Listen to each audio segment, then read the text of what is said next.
وعلى آله وصحبه ومن والاه أما بعد فيا عباد الله أوصي نفسي وإياكم بتقوى الله فقد فاز المتقون فلا تموتن إلا وأنتم مسلمون فقال تعالى يا أيها الذين آمنوا اتقوا الله حق تقاته ولا تموتن إلا وأنتم مسلمون وقال يا أيها الناس اتقوا ربكم الذي خلقكم من نفس واحدة وخلق منها زوجها وبث منهما رجالا كثيرا ونساء واتقوا الله الذي تساءلون به والأرحام إن الله كان عليكم رقيبا.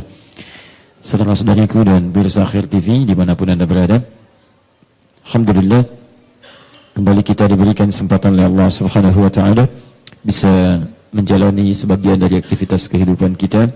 Kita bermohon pada Allah semoga hari ini kita mendapat bimbingan dari Allah Subhanahu wa taala dan insyaallah hari ini bisa lebih baik daripada hari-hari sebelumnya.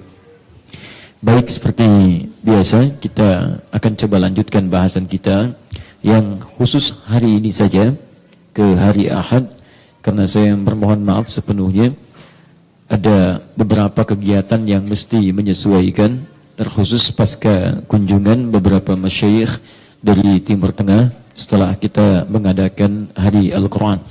Hari Al-Quran dimaksud bukan bentuk perayaan, bukan, karena tidak ada perayaan tentang Al-Quran. Itu hanya tema saja dalam topik kajian kita untuk mengembalikan setiap muslim mencintai Quran dan menghadirkan Quran dalam dirinya. Setiap orang bikin taklim kemudian memberikan tema dan sebagainya dan menarik orang untuk bisa fokus dan mempelajari apa yang dibahas kemudian. Alhamdulillah kita juga dihadiri oleh para masyayikh, para tokoh-tokoh dunia, dan saya tidak menduga, saya kira di antara mereka rata-rata hanya tinggal sehari, ternyata ada yang minta sampai 5 hari ingin di Indonesia. Ya, beliau ingin melihat kegiatan kami, kemudian akhirnya kita susun agenda, dan beberapa 5 hari ke belakang kami harus menyesuaikan dengan agenda setelahnya, karena juga terkait dengan tidak hanya kota di Jakarta. Ada beberapa tempat yang kami kunjungi, untuk itu mohon izin kalau hari ini kita harus ada penyesuaian sampai ke hari Ahad. Tapi berita baiknya alhamdulillah, dari komunikasi itu kita bersama-sama dengan tokoh-tokoh dunia akan membangun, mendirikan konsep pendidikan khusus untuk menyiapkan calon ulama-ulama ke depan. Kami sedang berkoordinasi, insyaallah juga dalam beberapa pekan ke depan kami diundang untuk bertemu dengan beberapa tokoh-tokoh dunia. Ya, kita sudah koordinasi dengan Syekh Ali As-Sallabi, yaitu pakar sejarah yang bukunya sudah banyak diterjemahkan. Kita akan berkoordinasi, mudah-mudahan beliau tidak senang safar, tapi kemarin dikomunikasikan oleh Syekh Wanis dan mudah-mudahan bisa datang ke Indonesia. Dan juga yang Dr. Syekh Yusuf Al-Qardawi, kami diagendakan bertemu tanggal 16 sampai 18 ini di Qatar. Allahu a'lam nanti bisa atau tidak kondisinya. Ada beberapa yang lain ya yang juga tokoh-tokoh yang cukup baik dari beberapa negara yang tersebar di muka bumi. Insyaallah nanti ada kelas-kelas yang akan dibuka untuk beasiswa keluar, juga nanti akan ada yang dikerjasamakan di Indonesia. Kemarin kami datangi juga tokoh-tokoh di Indonesia, tokoh-tokoh ormas dan semacamnya, ya, yang punya turunan kampus di bawahnya, yang insya Allah mudah-mudahan bisa dikerjasamakan. Nanti ada kelas khusus di kampus Islam yang khusus mencetak para ulama untuk ke depan. Didoakan saja, mudah-mudahan bisa segera cepat terwujud, dan mudah-mudahan anak di antara bapak ibu sekalian, mungkin itu yang kemudian bisa mensibuah di kemudian hari. Tayyib. Bismillahirrahmanirrahim. Pembahasan hari ini adalah meneruskan pembahasan tentang sifat salat Nabi sallallahu alaihi wasallam, dan pembahasan kali ini kita akan lanjutkan pasca duduk di antara 2 sujud, dan pembahasan sujud sudah kita bahas. Tidak ada beda antara sujud pertama dengan yang selanjutnya. Kita sekarang bahas materi tentang cara bangkit dari sujud. Bangkit dari sujud. Bagaimana Nabi sallallahu alaihi wasallam mengajarkan kita bangkit dari sujud. Di sini pun nanti akan dibahas beberapa persoalan, termasuk ada persoalan klasik yang pernah saya sampaikan di beberapa tempat di majlis ilmu tentang perbedaan-perbedaan cara yang pernah diajarkan oleh Nabi. Tapi yang jadi menarik adalah ada perbedaan kemudian pandangan ketika terjadi peristiwa penerjemahan yang tidak tepat atau pemahaman yang kemudian agak berbeda, sehingga menjadikan kebiasaan di masyarakat berbuat satu amalan yang sesungguhnya dinilai para ulama khususnya yang salaf agak kurang tepat tapi marak dikerjakan di masyarakat. Kita akan bahas nanti, dan untuk menguatkan saya membawa beberapa referensi untuk diperkenalkan. Yang dengan ini nanti ada yang sudah diterjemahkan ke bahasa Indonesia, ada yang masih asli dengan bahasa Arabnya, yang itu nanti kita akan buka bersama sehingga paparannya menjadi jelas, dalilnya jelas saya tampilkan. Kalau Bapak Ibu mau cari bukunya juga ada, bisa dibaca dengan perbandingan. Dan kalaupun nanti bisa dilacak di referensinya, kita bisa temukan dan kita bisa dalami bersama. Yang penting pengetahuannya tahu, argumentasinya kuat, sehingga ketika dipersoalkan bisa menjawab, kemudian kita tenang menjalaninya dan nyaman dalam beribadah. Tapi saya tidak pernah mengajarkan Anda, sekalipun misalnya pendapat Anda unggul untuk mencela orang lain atau menyalahkan orang lain. Tujuan kita mencari solusi untuk ibadah, bukan untuk tampil hebat mengatakan kita paling bagus, yang lain salah. Paham ya? Sekalipun ada kesalahan, jangan diumbar, jangan diungkit, tutupi aibnya, cukup sampaikan dalam kebaikan saja. Itu yang saya sampaikan. Kalau ada orang belajar dengan saya pandai mencela orang lain, saya bersaksi di hadapan Allah bahwa saya tidak pernah mengajarkannya. Ingat baik-baik, itu perbedaan ta'lim kita dengan ta'lim-ta'lim yang mungkin diajarkan oleh yang lain, dan kita tidak harus mengatakan yang lain salah, kita baik. Tidak. Kita hanya belajar bagaimana menjadi lebih baik, tanpa harus mengungkit kekurangan atau keburukan orang lain. Paham sampai sini? Alhamdulillah. Kita mulai bahasannya, dan kemungkinan besar dan sangat besar akan ada praktek yang mengharuskan kita memiliki ya fasilitas yang lain yang alhamdulillah hari ini sudah disediakan sebelah kanan, ya, bahkan lengkap dengan sajadahnya. Masya Allah.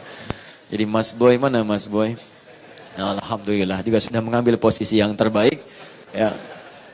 Ya, untuk bisa mencontohkan teman-teman sekalian, kita mulai bahasan kita di pagi hari ini. Bahasan masih di sifat solat Nabi Sallallahu Alaihi Wasallam, subbab tentang cara bangun dari sujud yang kedua. Sujud pertama sudah, sekarang yang kemarin maksud saya. Sekarang ini sifat salat Nabi Sallallahu Alaihi Wasallam, sebabnya ya bangkit atau bangun dari sujud. Saya beri kurung ya, kurung maksudnya sujud yang kedua. Saya tutup kurungnya supaya tidak lepas. Kemudian saya akhiri seperti ini. Baik, sudah? Saya turunkan dulu dalilnya. Pertama, kita turunkan misalnya hadis riwayat Al-Bukhari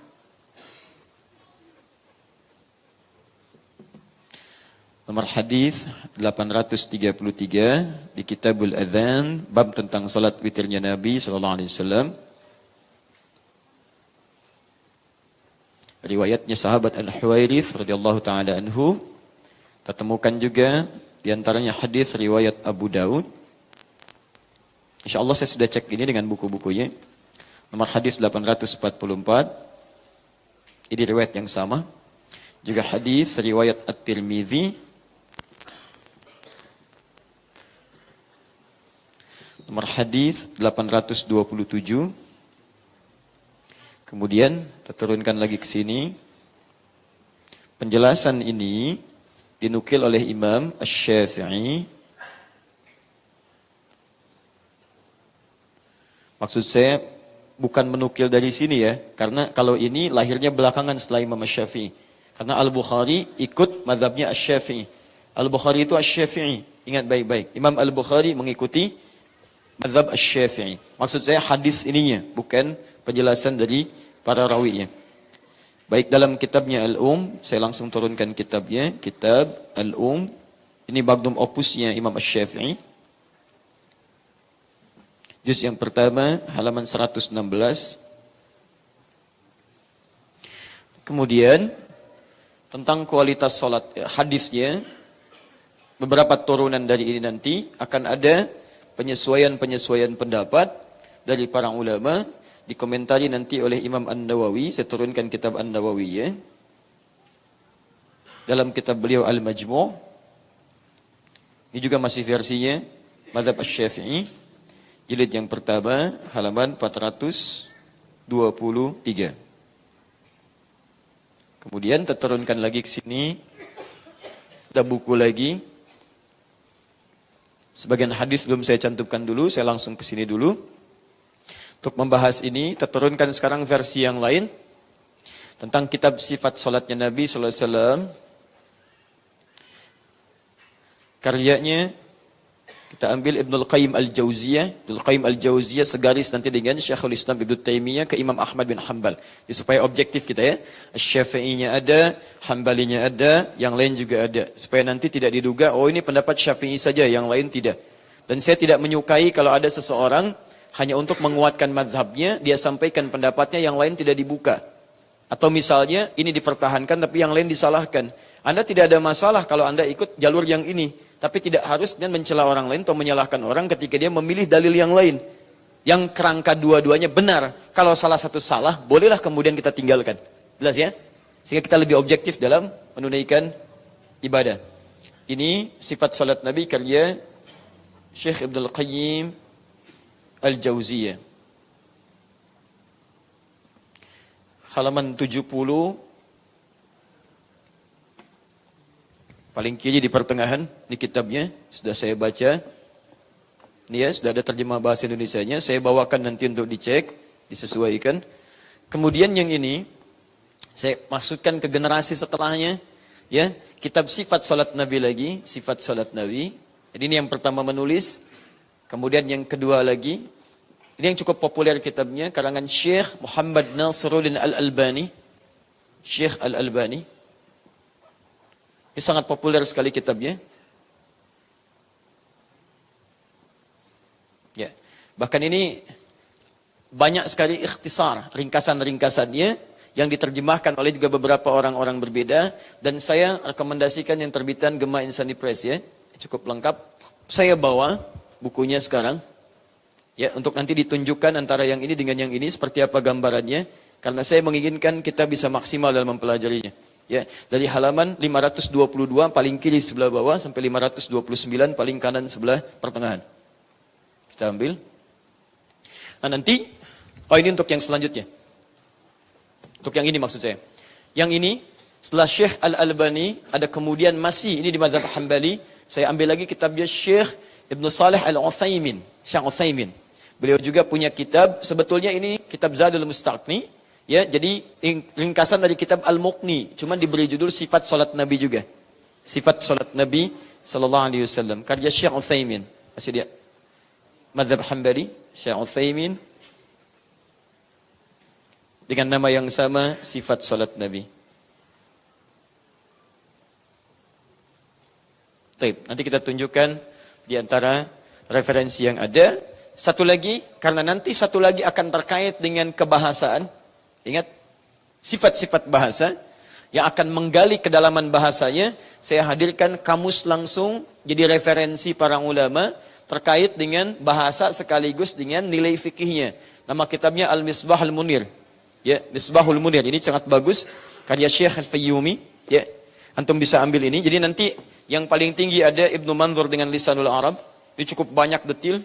Diturunkan lagi nanti ada Tajul Arus. Turunkan lagi ada Mukhtarus Sihah. Tapi kalau Anda ingin langsung bahasanya yang singkat, padat, jadi referensi paling efektif, plus juga dengan urusan fikihnya, maka saya rekomendasikan kamus yang ini. Ya, Al-Misbah Al-Munir. Pakai bahasa Arab. Jadi ini kamus Arab ke Arab. Ya, Arab ke Arab. Ada yang bahasa Indonesianya turunkan, boleh ada Al-Asri, cukup tebal. Dulu masih murah, pertama kali 65.000. Terus naik 89.000. Begitu diberikan tanda tangan Menteri Agama pada saat itu, berubah jadi 165.000. Ya. Sekarang sudah 228.000, kemudian terakhir saya cek 265.000. Baik, belinya di toko buku, kalau dekat sini ada dekat UIN. Di UIN itu, Syarif Hidayatullah, serbangnya ada Masjid Fatullah, di belakangnya ada tukang warung.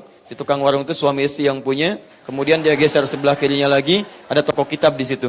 Pemiliknya namanya Ustaz Aziz, ya, Ustaz Aziz, alumni Darasat Islamiyah, dia pasca sarjana di situ dan pengasuh Mazhab Darussunnah. Kemudian di situ dia jualan, tapi stoknya kadang-kadang agak kurang banyak. Geser lagi itu lagi, ada di situ lagi toko buku, buku-buku Islami, dan biasanya ada kamus Iswal Asri, warnanya hijau. Mudah-mudahan harganya tidak naik lagi. Nah, ini ya, Al-Misbah Al-Munir. Al-Misbah Al-Munir. Baik. Bismillah. Jelas insyaallah? Belum saya jelaskan. Bagaimana sudah bisa jelas? Ibu sarapan apa tadi? Baik, ya? Belum saya jelaskan, sudah jelas. Bismillah. Taib ya. Sudah, kita sudah sampaikan. 1, 2, saya simpan dulu berdasarkan urutannya. Bismillahirrahmanirrahim. Taib. Kita akan coba praktek dulu. Seperti apa yang coba kita biasakan dalam keseharian. Dalam penunaian salat. Setelah itu, kita coba belajar. Jangan-jangan selama ini, salat yang kita tunaikan belum sepenuhnya sesuai dengan apa yang diinginkan oleh Nabi SAW. Saya akan coba mulai praktekkan. Mohon izin, saya bukan kesepakatan dulu ya. Ingin bikin kesepakatan. Mejanya di sini kelihatan tidak? Tidak ada masalah Bu. Karena yang penting bukan mejanya. Yang penting orangnya yang praktekkan di sini. Baik ya. Nah sekarang kita tes kalau orangnya naik ke sini, kira-kira cukup jelas atau tidak. Nanti kalau kurang jelas, kita ambil posisi yang sangat memudahkan sehingga tercover keseluruhannya. Baik, jelas sampai sini? Baik. Bismillah.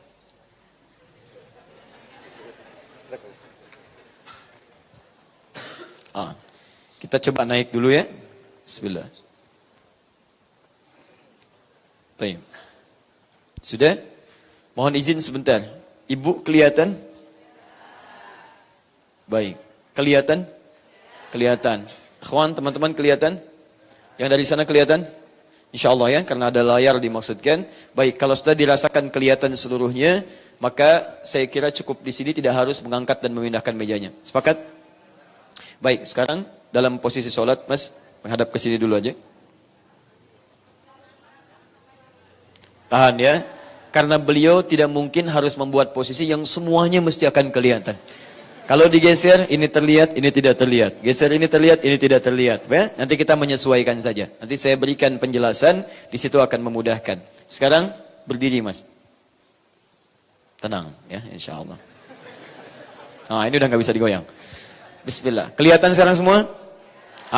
Tapi pembahasan kita bukan berdiri, tapi bangkit dari sujud. Sekarang perhatikan baik-baik. Bismillah. Beliau kemudian sujud. Ya, sujud pertama. Sekarang kita slow motion, kita ringankan dulu, pelankan. Mohon izin berdiri lagi. Tahan. Baik, lihat baik-baik, fokus. Sekarang turun. Tahan. Up. Berarti telapak tangan dulu ya. Boleh? Boleh. Sudah kita pelajari ya. Baik, kalau pakai lutut dulu boleh?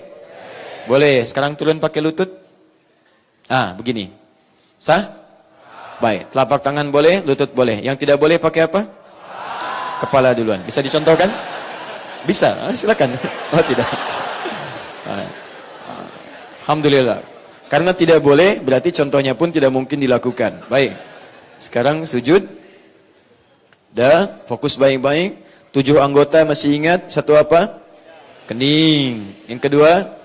2 telapak tangan, kemudian sikunya agak keluar seperti ini, sudah bagus. Kemudian selanjutnya 2 lutut, 5 selanjutnya jemari di 2 kaki. Posisi kakinya itu tertutup atau terbuka? Tertutup, baik, alhamdulillah. Kemudian bangkit. Duduknya iftirash, duduk di antara 2 sujud. Ini materi terakhir kita. Masih ingat ya? Pertemuan lalu. Sekarang sujud lagi, sujudnya tidak ada beda dengan sujud yang pertama. Baik ya, jadi sudah tidak perlu kita bahas lagi. Sekarang inilah inti bahasan kita. Dan pemirsa dimanapun Anda berada, kita akan mulai pada fokus bahasan kita. Tolong fokus baik-baik. Bangkit dari sujud yang kedua. Seperti apakah cara bangkitnya? Mari kita mulai pembahasannya. Baik, akhboy, mohon izin, silakan bangkit. Antum puasa? Oh baik ya. Jadi dalam bangkit itu tidak ada yang silent ya. Jadi ada bangkit yang jahar, ada bangkit yang silent. Bangkit itu pasti takbir Allahu Akbar gitu kan? Baik, silakan. Ini agak silent. Bismillah. HP aja yang di silent, bangkit tidak usah. Tayyib, bismillah. Tahan. Slow motion. Sujud. Lihat baik-baik, bangkit. 1, 2, 3, bismillah. Tahan. 1, terus 2, terus 3. Jelas sampai sini? Baik, ada berapa gerakan tadi? 3 gerakan. Boleh turun lagi? Semoga Allah berikan pahala berlipat. Baik. Sujud. Bismillah. Fokus baik-baik. Angkat. 1. Tahan. Perhatikan baik-baik. Posisinya seperti ini. Duduk ya. Baik. Saya belum benarkan atau tidak salahkan. Tapi ini yang beliau kerjakan. Baik ya. Kemudian yang kedua. Ini. Baik ya. Ketiga. Bangkit lagi. Perhatikan. Langsung bersedekap. Jelas? Baik. Ada yang beda dengan akhwai? Boleh angkat tangan? Tidak ada yang beda. Sama semua. Baik. Atau belum tahu semuanya? Baik. Jangan khawatir. Kalau saya minta ke depan, artinya ada peluang kebaikan yang bisa kita dapatkan. Benar nggak dapat hadiah, salah tidak berdosa. Ya, jangan khawatir. Silahkan duduk sebentar di sini. Ya, semoga Allah angkat penyakitnya insya Allah. Kelihatannya agak flu.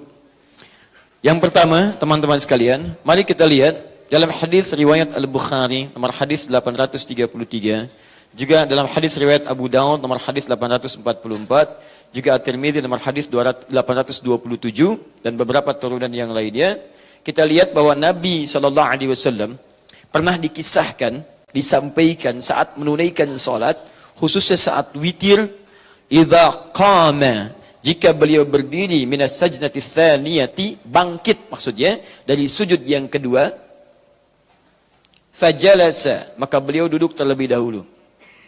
Duduk seperti ini. Duduk. Jelas? Baik, jadi ketika beliau bangkit dari sujudnya, beliau kemudian tidak langsung berdiri, tapi duduk terlebih dahulu. Paham sampai sini? Baik, posisi duduknya bagaimana kita belum tahu nanti. Wa'tamada 'alal ardi, kemudian beliau menopang ke tanah, ke bumi. Karena zaman Nabi kan belum ada keramik. Ya, belum ada karpet seperti sekarang. Jadi masjidnya pasti tanah keadaannya, kan? Baik, jadi menopang, bertelekan. Sekarang sebelum beliau bangkit, beliau menopang dulu, memberikan topangan. Ya. 2. Ini yang dipraktikkan oleh beliau. Kemudian yang ketiga, baru kemudian beliau bangkit seperti semula pada rakaat sebelumnya. Bangkit. Nanti kita lihat apakah Nabi mengangkat tangannya lagi atau langsung kemudian bersedekap. Paham sampai sini? Nah, sekarang kita bahas pelan-pelan, artinya apa yang dilakukan oleh Mas Boy ini atau Akh Boy ini ada dalam petunjuk hadis-hadis Nabi SAW, tapi yang penting kita pelajari sekarang bagaimana detil pembahasan masalah duduk, masalah bertopang dengan masalah kembali lagi ke atas. Karena nanti ada duduknya juga, ada yang tidak duduk. Bagaimana statusnya saat tidak duduk itu? Pertama, apakah duduk itu dipandang sunnah atau rukun, kewajiban dalam sholat, atau bukan wajib, maksudnya bukan rukun, bukan juga sunnah. Ya, sehingga konsekuensi hukumnya bisa berbeda untuk kita semuanya. Kalau itu sunnah misalnya, kapan kemudian itu menjadi sunnah? Apakah sunnah dalam setiap sholat, atau sunnah dalam keadaan tertentu? Kemudian adakah bacaan yang mengiringi duduk itu atau tidak? Pembahasan kedua saat bertelekan, menopang. Apakah menopangnya tangannya terbuka begini? Atau tangannya tertutup begini? Pernah melihat yang seperti ini? Turun lagi. Duduk dulu. Begitu mau menopang, ini tadi dia praktekkan begini. Pernah melihat yang terkepal begini? Misal, praktekkan kepal seperti ini. Kemudian bangkit. Pernah melihat yang seperti ini? Baik, yang ketiga. Turun lagi. Duduk. Dia tidak menopang begini, tidak mengepal begini, tapi di lutut seperti ini. Kemudian bangkit. Pernah melihat yang begini? Pernah. Bukan hanya pernah, jangan-jangan dari tiga ini Anda pelakunya. Ya kan? Baik. Dan ada yang keempat. Ada yang keempat. Bangkit, sujud, bangun, tidak duduk, langsung berdiri. Tidak duduk dulu, langsung berdiri. Pernah ada yang begini? Baik ya. Di antara yang keempat ini, mana yang kemudian sesuai dengan petunjuk Nabi, seperti apa dibahas oleh para ulama, dan bagaimana kita menyesuaikan praktek sholat kita. Itulah pembahasan kita pada hari ini insyaAllah. Jelas? Baik, jadi kita baru akan memulai praktek intinya, dan kita akan bagi pada beberapa bagian. Siap insyaAllah kita belajar? Siap. Mas Boy mau di situ saja atau kembali dulu? Baik ya, silakan. Semoga Allah menerima segala amal ibadahnya dan amal terbaik. Jazakallah khair. Saya boleh hapus dulu ini? Tayyib. Kemudian saya hapus ini pelan-pelan. Teman-teman sekalian, saat dari sujud kemudian bangkit, pertama tadi apa amalannya? Masih ingat? Fajalasa, beliau kemudian duduk. 1, duduk.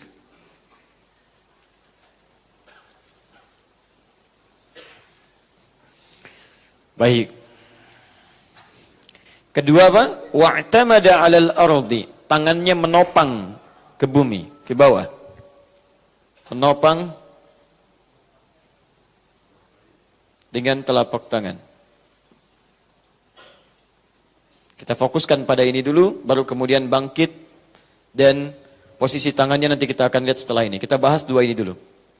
Baik, sekarang pembahasan pertama tentang duduk. Bagaimana status duduk yang dimaksudkan ini? Para ulama kemudian mencoba untuk menggali tentang persoalan duduk ini. Kata Imam Asy-Syafi'i dalam kitabnya jilid yang pertama halaman 116, beliau sampai mengatakan begini, saya tidak menyukai ada orang-orang yang dalam sholatnya kemudian dia langsung bangkit tanpa duduk dulu. Karena adanya hadis-hadis dari Nabi SAW yang memberikan keterangan tentang duduk dalam antara bangkit sujud yang kedua dengan ia berdiri. Di Imam Asy-Syafi'i lebih menyukai seseorang ketika dia bangkit sujud yang kedua, dia duduk terlebih dahulu. Paham sampai sini? Baik, pelan-pelan.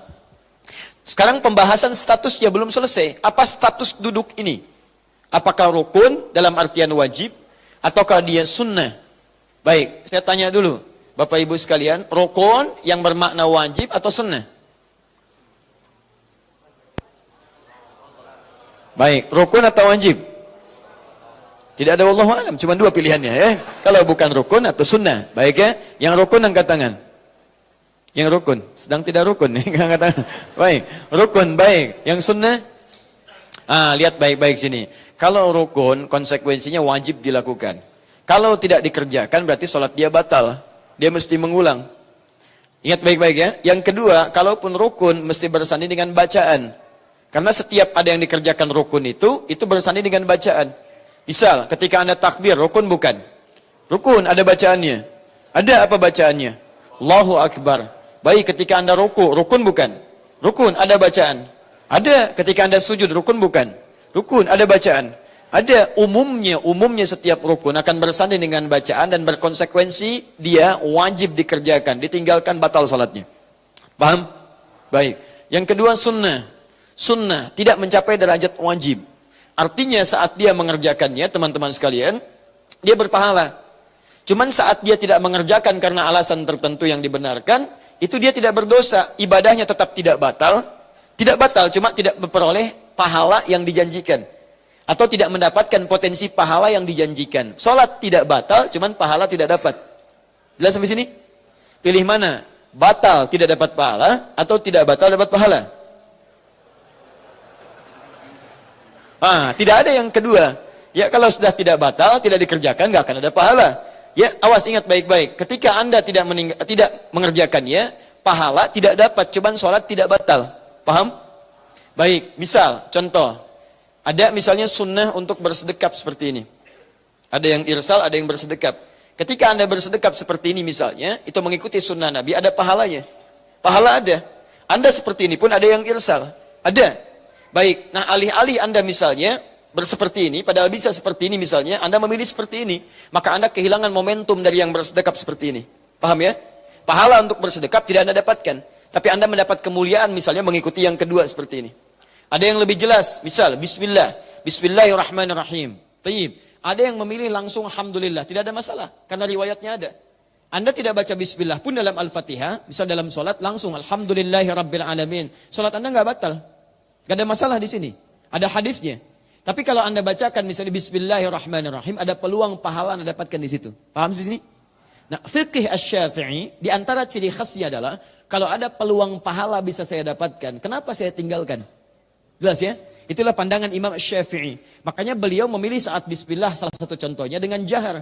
Kenapa? Pertama, saya bisa bacakan bismillahnya, artinya saya punya peluang pahala. Bukankah satu hurufnya 10 kebaikan?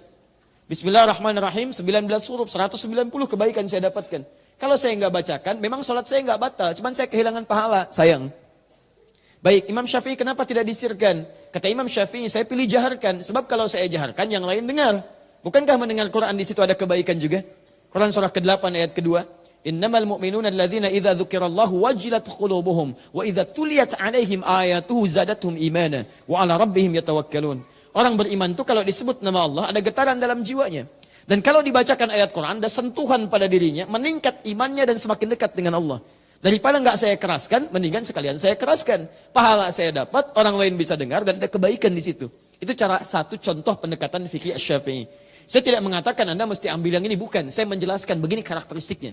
Supaya Anda paham kalau Imam Syafi'i misalnya berhujjah seperti ini maksudnya. Imam Malik mengatakan saya ambil saja yang tanpa basmalah. Langsung alhamdulillahirabbil alamin. Sampaikan oleh beliau. Kenapa? Karena hadis-hadis awal terkait Al-Fatihah itu langsung dengan hamdalah tanpa basmalah. Basmalah datang kemudian ketika Ibnu Abbas radhiyallahu taala huma bertanya pada Nabi, kenapa tidak ada ayat turun untuk memisahkan surah satu dengan yang lainnya? Asalnya nyambung. Ya, qul huwallah nyambung dengan Al-Falaq, Al-Falaq nyambung dengan An-Nas. Begitu ditanya Ibnu Abbas radhiyallahu taala anhuma turun Nabi Bismillahirrahmanirrahim. Sejak saat itulah Nabi seringkali membaca surah-surah diawali dengan bismillah. Termasuk Al-Fatihah dibaca dari Bismillahirrahmanirrahim. Sehingga Imam Malik memilih, saya pilih dari hamdalah saja langsung. Apakah kehilangan pahala? Tidak. Beliau mendapatkan pahala mengikuti Nabi. Bagaimana mengikutinya? Memilih hadis-hadis awal dengan Alhamdulillahirabbil alamin. Ya, jadi saking inginnya beliau mengambil yang pertama, beliau mengambil Alhamdulillahirabbil alamin. Imam Ahmad menengahi. Daripada ini tidak baca, ini baca kemudian. Ada yang ketiga, yang orang lain juga belum tentu tahu ini. Apa itu disirkan? Sir, tetap dibaca tapi tidak dijaharkan. Sir, silent. Ya, tidak ada bunyinya. Bismillahirrahmanirrahim. Dibaca pribadi, dibaca bismillahnya, tapi disirkan, tidak dijaharkan, lantas tidak terdengar oleh orang lain. Paham ya? Jadi kalau antum jadi imam, imamnya sir, antum gak harus dekatkan ke mic supaya kedengaran orang. Bismillahirrahmanirrahim. Alhamdulillahirabbil alamin. Kalau seperti itu sama aja jahar. Jahar karena bacaan antum kedengaran orang. Paham ya? Nah, ini karakteristik tipikal fikih Imam Syafi'i. Jadi kata beliau, saya menyukai orang duduk daripada tidak sama sekali. Karena ketika duduk ada pahala mengikuti petunjuk Nabi SAW. Jelas?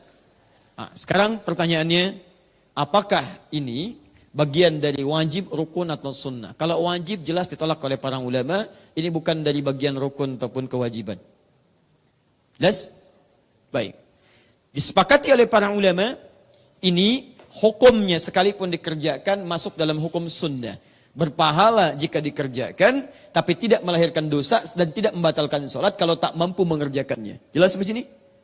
Nah, sekarang pertanyaannya, apakah duduk ini terus dilakukan dalam sholat atau hanya sesekali dikerjakan dalam sholat? Kapan Nabi SAW mengerjakan duduk dalam sholat? Ternyata pembahasan para ulama di kitab-kitab keterangan tentang sifat salat Nabi SAW terkhusus yang dibahas tuntas itu oleh Ibnul Qayyim Al-Jauziyah dalam sifat salat Nabi di sini. Beliau bahas tuntas tapi kalimatnya ringkas. Ya, di halaman ke-70 sampai 71 beliau bahas ini. Ya. Kemudian penjelasan yang ini kalau ingin lebih jelasnya lagi, Anda temukan dibahas lengkap tentang cara duduknya Nabi beserta kapan dia munculnya. Bagaimana status hukumnya, seperti apa sebenarnya dipraktekkan di kitabnya Syekh Ibnu Utsaimin yang ini, terbitan Al-Qawam. Ya, jadi nanti kita satukan jadi satu, mudah-mudahan jadi diktat untuk pedoman kita. Nah, beliau kemudian sampaikan di sini, nanti saya cek setelah saya sampaikan.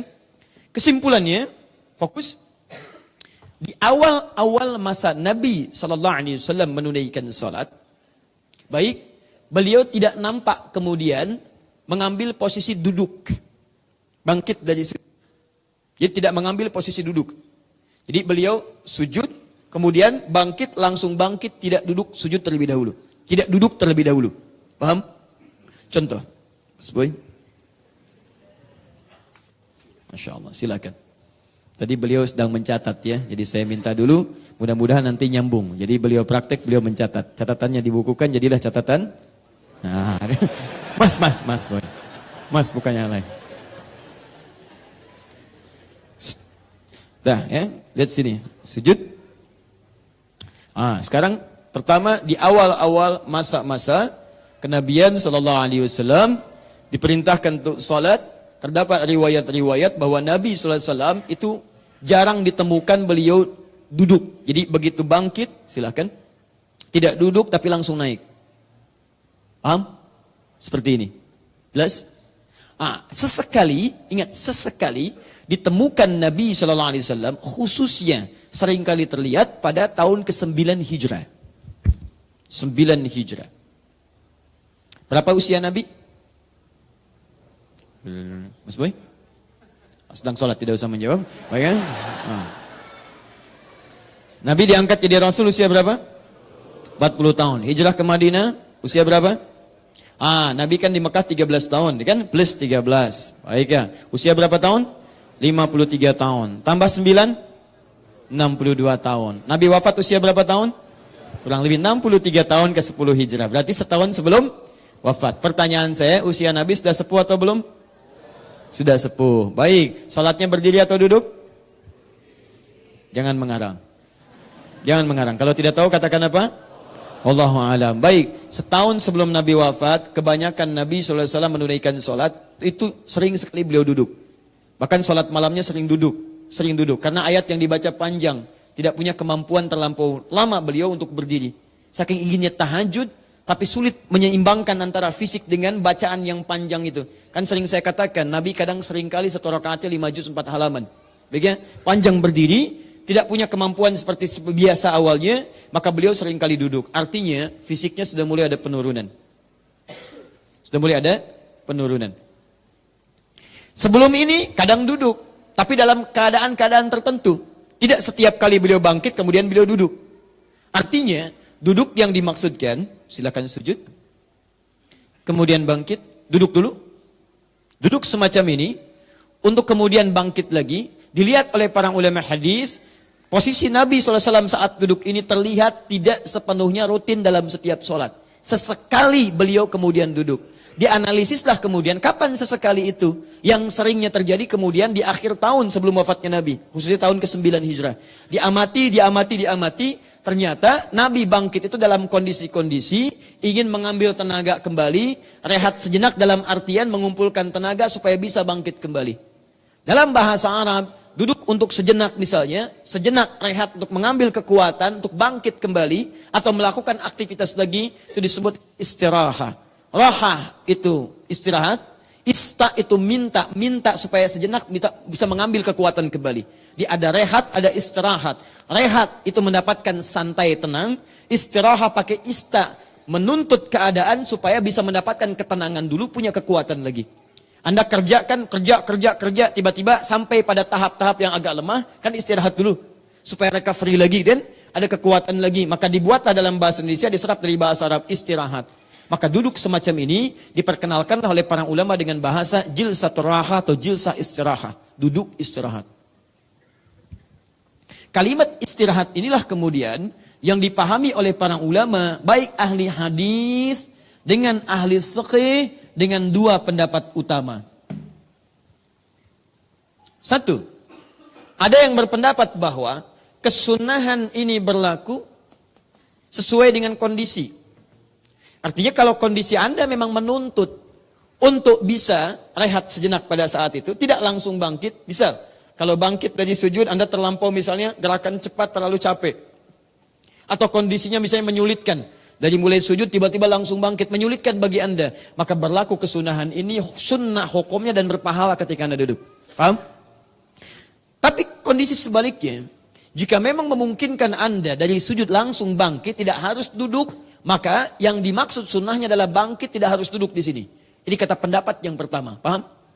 Saya ingat saya sedang merangkum dua kitab ini. Nanti rujukannya Anda kembalikan ke sini.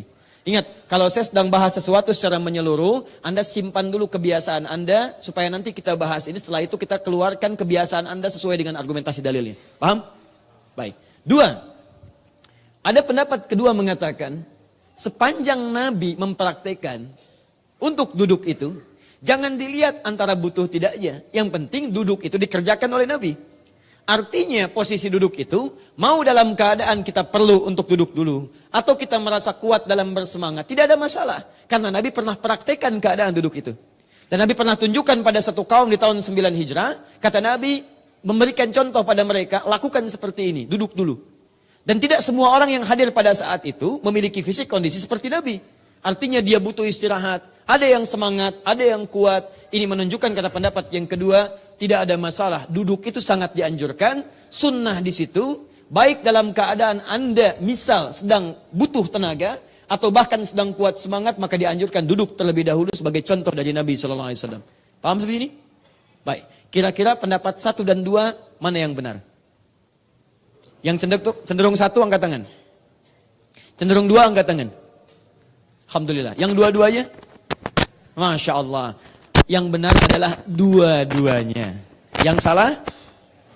Yang tidak sholat. Ya, sepakat ya? Jadi, satu atau dua, ini hanya pendekatan cara memahami saja. Yang pertama mengatakan, oh iya, ini boleh duduk nih. Cuman Nabi itu kan duduk pada saat beliau merasa fisiknya kurang maksimal untuk bisa langsung bangun. Karena itu sunnahnya berlaku pada saat itu. Kalau tidak, nggak usah dikerjakan. Tapi yang satu pun bersepakat, kalaupun dia duduk, gak ada masalah. Dan tidak disebut dengan bid'ah. Ingat, bersepakat mereka kalau duduk gak apa-apa. Cuma bagi kami, praktek duduk itu dilakukan saat dalam keadaan butuh untuk duduk. Tapi kalau Anda mau duduk, silahkan saja, gak ada masalah. Paham? Yang kedua memahami, kalau saya agak berbeda. Kalau saya, sepanjang Nabi pernah kerjakan, artinya boleh dilakukan. Boleh dikerjakan. Karena Nabi pernah lakukan itu. Dan Nabi tidak mengingkari ketika ada sahabat yang sholat kemudian duduk dulu. Artinya itu boleh dilakukan dan ada pahala saat melakukannya. Paham? Baik. Imam Asy-Syafi'i berpendapat daripada tidak dikerjakan sama sekali, saya lebih baik kerjakan. Karena saat dikerjakan ada pahala diberikan, kalau tidak sama sekali. Paham? Alhamdulillah. Jelas ya? Ini persis sama saja dengan kunut. Ya, sama, hampir sama dengan kunut. Nabi pernah mengerjakan. Setelah itu beliau kemudian tidak mengerjakan. Kata Ibnu Umar kadang beliau kerjakan. Kata yang lain kadang tidak mengerjakan. Ya, Imam Syafi'i memilih untuk kunut. Imam Malik memilih untuk kunut. Kemudian Imam Ahmad kunutnya nazilah. Abu Hanifah memilih tidak kunut. Mana yang paling benar? Semuanya benar. Yang salah yang tidak? Sholat subuh. Kan? Wah, alhamdulillah. Kembali ke sini. Jadi duduk. Dilakukan. Boleh. Saat Anda merasa membutuhkannya, nanti saya terangkan kapan Anda butuhkan itu. Atau yang kedua, baik Anda merasa lelah ataupun merasa kuat, tidak ada masalah, silahkan Anda kerjakan dan ini hukumnya masuk pada kategori sunnah. Baik, nanti saat Anda baca buku ini, Anda jangan terlalu heran kalau dibahas secara lengkap di buku ini. Baik ya, termasuk uraian Ibnul Qayyim Al-Jauziyah. Sekarang bagaimana cara duduknya? Dan hadisnya sahih, karena hadis gak bisa ditolak. Dari yang 3 saya tuliskan tadi. Ya, Al-Bukhari nomor hadis 833, Abu Daud 844, juga di At-Tirmidzi nomor hadis 827. Hadisnya sahih, Nabi SAW, saya bacakan hadisnya. Sujud. Bismillah. Qila bima ma'na idza qama min as-sajdati ats-tsaniyah, jika beliau bangkit dari sujud yang kedua, fajalasa, duduk. Apa posisi duduknya? Di dulu. Beliau kemudian duduk, bagaimana duduknya? Pertama, fastawa. Ini hatta yaqmuda kullu qaffarin makana. Tegak punggungnya. Tegak. Jadi tidak bungkuk ke sini, tidak juga ke belakang, tapi tegak, posisi tegak, sempurna. Ya, walaupun singkat tapi dalam posisi yang sempurna tegak. Jelas? Baik, 2, posisi duduknya seperti duduk iftirash. Di antara 2 kaki. Jelas ya? 1 terlipat, yang kiri kemudian diduduki. Asna rijlahul yusra, melipat kakinya yang kiri, faqa'ada 'alaiha, kemudian diduduki itu, wa nasabal yumna, yang belakang itu kemudian ditegakkan. Boleh menghadap ke sini? Bisa? Ayo tawakkal 'ala Allah. Lihat sini. Duduk seperti ini. Kemudian kakinya seperti iftirash, ya. Lipat yang kiri, duduki kakinya. Yang kanannya tegak seperti ini dengan kakinya dilipat seperti ini. Paham? Baik, seperti yang kemarin. Telapak tangan. Ya, telapak tangan diletakkan. Perhatikan baik-baik. Yang ini telapak tangan. Di mana diletakkannya? Apakah kemudian masih di sini atau di lutut atau di paha? Posisi terbaik, tidak ada yang spesifik menjelaskan ini, tapi kata para ulama tidak ada beda dengan yang duduk lain-lainnya seperti duduk di antara 2 sujud. Letakkan kemudian di atas paha yang mendekat ke arah lutut. Seperti ini posisinya. Jelas ya? Baik. Boleh bertukar ke arah sana? Ya. Bisa telapak tangannya? Jelas yang sebelah sana? Sekarang boleh menghadap ke kamera? Yang sebelah sana, supaya pemirsa di rumah juga bisa melihat. Telapak tangannya? Jelas ya? Baik, duduk sudah saya sampaikan. Dalilnya saya sampaikan. Caranya disampaikan. Paham sampai sini? Baik. Hukumnya apa duduknya? Sunnah. Sunnahnya kapan dilakukan? Bukan saat bangkit dari ruku yang kedua, sujud yang kedua ya. Sunnah dikerjakan saat bangkit dari sujud yang kedua. Kalau saya lemah boleh seperti ini? Kalau saya kuat boleh seperti ini? Boleh. Kalau tidak mengerjakan boleh? Boleh. Alhamdulillah. Sepakat sampai sini? Paham? Dalilnya sudah tahu tadi? Bukunya sudah ada ya? Baik, kalau sudah, sekarang menghadap ke sini, kita masuk pada bagian yang kedua. Setelah itu, apa yang dikerjakan? Duduk sudah, saya teruskan hadisnya. Wa'tamada 'alal ardi. Wa'tamada 'alal ardi. Kemudian beliau menopang ke bumi, tanah. Berikan topangan supaya terbantu untuk naik. Terbantu untuk naik. Wa'tamada 'alal ardi. Silahkan, lihat sini.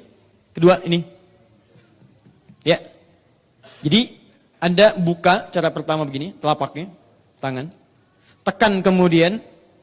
Ya, kalau sekarang di karpet atau di tanah atau di alas paling bawah, ya. Tekan seperti ini. Wa'tamada, i'timad itu bukan sekedar menyimpan, bukan. Dia bukan formalitas Anda begini, tidak, tapi memberikan tekanan supaya dengan ini ada bantuan Anda tenaga untuk naik ke atas. Paham ya? Baik, wa'tamada 'alal ardi, tekan, Anda naik. Jelas? Baik. Sekarang fokus pelan-pelan, turun lagi. Pertanyaan saya, tangannya ini terbuka atau terkepal? Bisa dua-duanya. Yang terbuka, angkat tangan. Yang terkepal? Yang dua-duanya boleh angkat tangan. Masya Allah, satu buka, satu kepal. Saya pengen sunnah banget Ustaz, satu buka, satu kepal. Luar biasa. Sunnah banget. Ya. Mana di antara ini yang benar? Mas Boy, silakan turun dulu. Baik, mari kita lihat. Nah, inilah persoalannya di sini. Bapak dan Ibu sekalian, ada redaksi hadis dari Nabi sallallahu alaihi wasallam, riwayat Ibnu Abbas radhiyallahu taala anhuma, yang menyebutkan bahwa Nabi sallallahu alaihi wasallam ketika sedang i'timad, beliau kemudian melakukan i'timad, menopang itu kama yaf'aluhul ajin. Kama yaf'aluhul ajin, seperti orang berbuat ajin. Ain, jim, nun. Ain, jim, nun. Ajana. Ain, jim, nun. Ini. Nah, persoalan terbesarnya adalah hadis-hadis tentang ini kemudian diperdebatkan oleh para ulama, didiskusikan, dan terakhir dipopulerkan oleh Syekh Muhammad Nasruddin Al-Albani, termasuk dalam kitab beliau yang ini, kitab Sifat Salat Nabi Sallallahu Alaihi Wasallam. Baik, saya coba buka, yang baca jangan saya, supaya nanti diketahui, jangan khawatir, ini ada bahasa Indonesianya. Ya, supaya diketahui. Bismillah, saya coba buka dulu. Untuk menunjukkan bahwa apa yang saya sampaikan ada argumentasinya. Mas Boy, bisa bantu?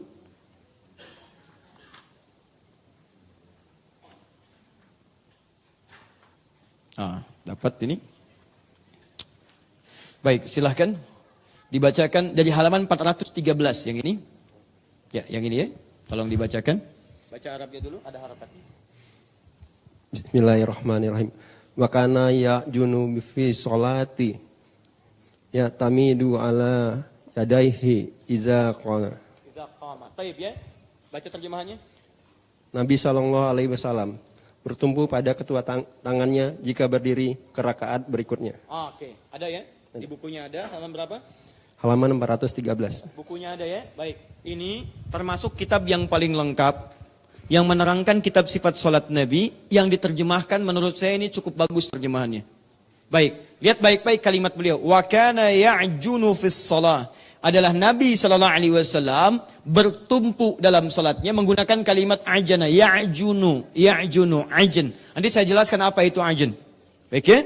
Kemudian ya'tamidu yadaihi idza qama. Yang dimaksud ya'jun ini, beliau adalah menumpukan, menopangkan ya tangannya alal ardi idza qama ila shalah, ke tanah atau ke bumi, sekarang ke karpet apabila bangkit dari salat.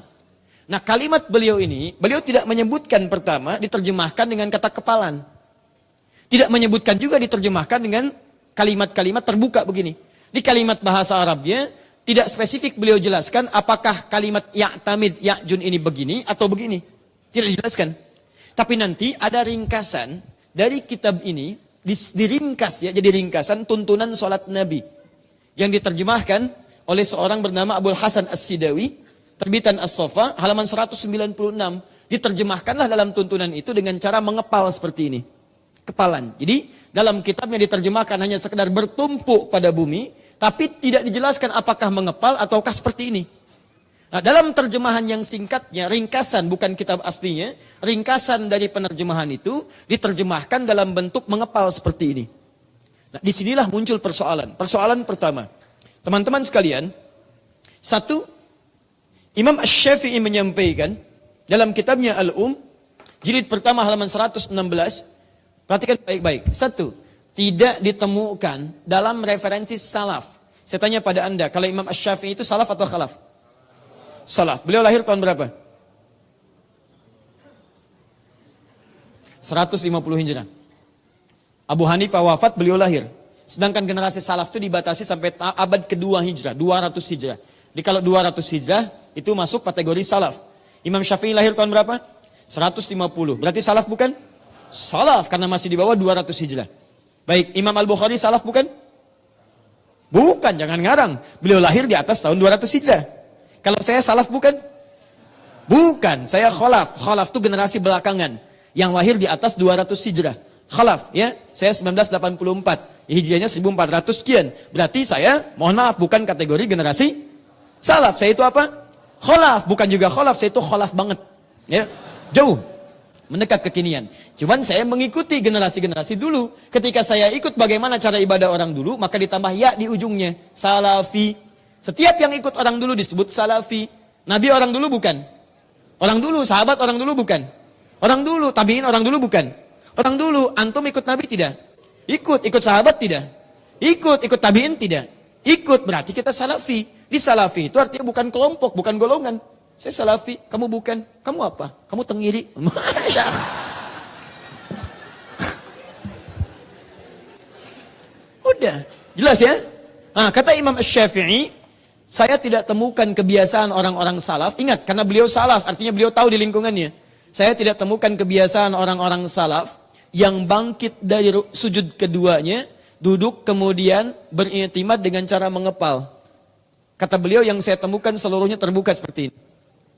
Dia begitu bangkit, telapaknya begini. Ingat, saya tidak dalam posisi menyalahkan, kita membuka dalil, ya. Jadi kalau nanti ada yang begini, kalau dalilnya kuat silahkan, gak ada masalah. Dan saya tidak paksa Anda mengikuti apa yang ada.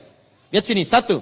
Kata Imam Asy-Syafi'i, saya tidak temukan posisi bangkit dari sujud yang kedua. Kemudian duduk dan beriktimad dengan posisi tangan mengepal. Melainkan tangan terbuka seperti ini. Baik.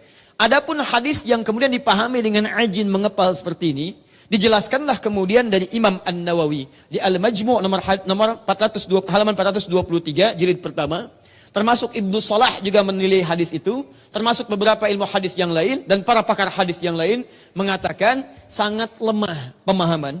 Ulangi, sangat lemah pemahaman, catat baik-baik. Orang yang menafsirkan kemudian bangkit dengan beriktimad dengan tangannya berlipat begini. Sangat lemah. Dari sudut apa? Pertama, hadis yang menggunakan redaksi ya'jun ini, yang ditafsirkan kemudian dengan melipat begini, itu hadisnya ditafsirkan oleh para ulama, digali kekuatannya, dipandang sangat lemah. Bahkan yang disebut batal hadisnya. La aslalahu, tidak ada asalnya. Sekalipun ada yang kemudian menguatkan hadisnya, tapi ternyata, maaf, lafaz ajan yang dimaksudkan bukan melipat begini. Tapi ajan yang dimaksudkan, kita buka kemudian kitab dalam bahasa Arabnya. Anda nggak akan temukan kalimat-kalimat ajan dalam bahasa Arab kecuali maknanya seperti ini. Baik, saya minta bantuan. Ada yang bisa baca dengan bahasa Arab? Ada harakatnya? Nanti saya bantu terjemahan. Boleh angkat tangan? Faiz. Mana Faiz? Anda Faiz. Baik. Jazakallah khair. Faiz disebutkan dalam Al-Quran, turunannya sebanyak 29 kali. Kata Fauz, Faiz, Faizah, Faizin, Fauzi, dan seterusnya. Fauz itu artinya orang yang diharapkan sukses dalam kehidupannya. Oh, asik. Baik, yang kedua namanya Farah, Fariha. Turunannya Farhan, Farah, dan seterusnya. Orang yang diharapkan bahagia dalam hidupnya. Jadi kalau Farah artinya harapan bahagia tapi belum tentu sukses. Kalau Faiz diharapkan sukses tapi belum tentu bahagia. Anda pilih mana? Sukses tapi tidak bahagia atau bahagia tidak sukses? Dua-duanya. Dua-duanya. Kalau dua-duanya namanya falah. Kalau diraih jadi aflah. Orangnya disebut muflih, jamaknya disebut muflihun. Pertanyaan saya, Anda mau jadi faiz atau jadi muflih? Faiz. Sudahlah. Bismillah. Faiz. Halaman 235. Ain, ini. Silakan dibacakan. Al-ajinu fa'ilun bima'na maf'ul wa ajinatil mar'atu al-ajina ajnan min babi darbin wa tajanat ittakhadat ajinu wa ajana ar-rajulu 'ala al-'asa wa ajana min babi darbi aydan min babi darba aydan idza taka'a 'alaiha wa minhu qila lil musinnil kabir idza qama wa'tamada bi yadayhi 'ala al-ardi min al-kibari 'ajin wa fi haditsi kana an-nabiy sallallahu alaihi wasallam idza qama fi salatihi wada'a yadayhi 'ala al-ardi kama yada'u al-'ajin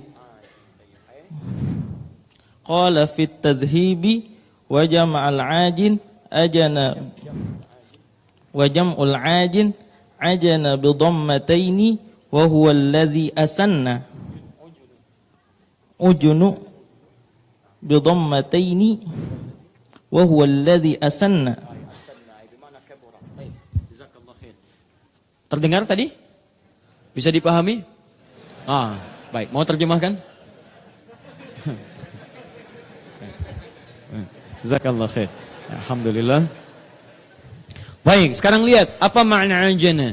Inilah yang kemudian Imam Asy-Syafi'i berpendapat dengan tegas tentang persoalan bangkit ini. Ibnu Salah kemudian yang menyampaikan pendapat berbeda dengan kebiasaan sementara orang. Kemudian Imam An-Nawawi yang menegaskan perbedaan ini. Bahkan nanti di Persis itu keluar fatwa khusus tentang persoalan ini. Dan saya sudah membaca sebagiannya. Perhatikan baik-baik teman-teman sekalian. Saya bacakan sini ya. Al-ajin fa'ilun bima'na maf'ulun wa ajanatil mar'atul ajina ajanan min babil dharaba. Ya. Ajin bima'na fa'il. Wazan formulanya dalam bahasa Arab masuk kategori fa'il. Babnya dharaba. Bab itu dharaba itu maksudnya formulasinya. Di ilmu sharaf itu ada 12 formulasi. Ya fa'ala yaf'ilu fa'lan fa huwa fa'ilun wa dzaka maf'ulun. If'al la taf'al. Ya maf'ulun mif'alun fa'ila yuf'al. Itu masuk dalam bab itu. Daraba yadribu darban fahuwa darib wa dzaka madrubun. Idrib la tadrib. Madrabun minrabun. Ya, duriba yudrab. Jadi ada 12 rumus. Ya. Gitulah kurang lebih ya. Nah, ini masuk rumusnya seperti itu. Ajana ya'jinu. Bahasa Arab itu gampang, Pak. Kalau saya kasih rahasia besar ya. Ini di antara kita saja nih. Lihat sini. Kalau Anda hafal satu kata saja dalam bahasa Arab, kata kerja satu saja, itu artinya Anda sudah hafal 12 kosakata. 12. Kalau Anda hafal satu aja. Misal, duduk apa bahasa Arabnya? Jalasa. Anda hafal jalasa saja. Ada rumus dalam bahasa Arab merubah satu kalimat ini dengan ke-11 makna yang lain. Dari sini. Misal, duduk jalasa. Akan duduk, tinggal tambahkan di depannya Anita. Anita, ingat. Anita, hamzah, nun, ya, ta. Anita, hamzah, nun, ya, dan ta. A untuk saya akan duduk, tambahkan A di depannya. Jalasa, tambah A, saya akan duduk. Jalasa, kalau ada hamzah, ada nun, ada ya, ada ta, gampang. Rumusnya, matikan ini yang pertama, sukunkan. Pindahkan harakatnya ke sini jadi A. Huruf sebelum akhir jadikan I. Rumusnya A, I. Jadi apa? Ajlis, saya akan duduk apa? Ajlis. Kami, nun, kami. Nah. Jadi apa? Najlis, kami akan duduk apa? Najlis, saya akan duduk? Ajlis. Anda hafal jalasa, Anda bisa hafal 12 makna yang lain. Saya akan duduk, ajlis.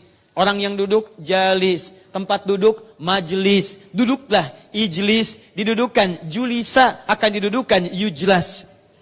Masya Allah, cemburu, jealous.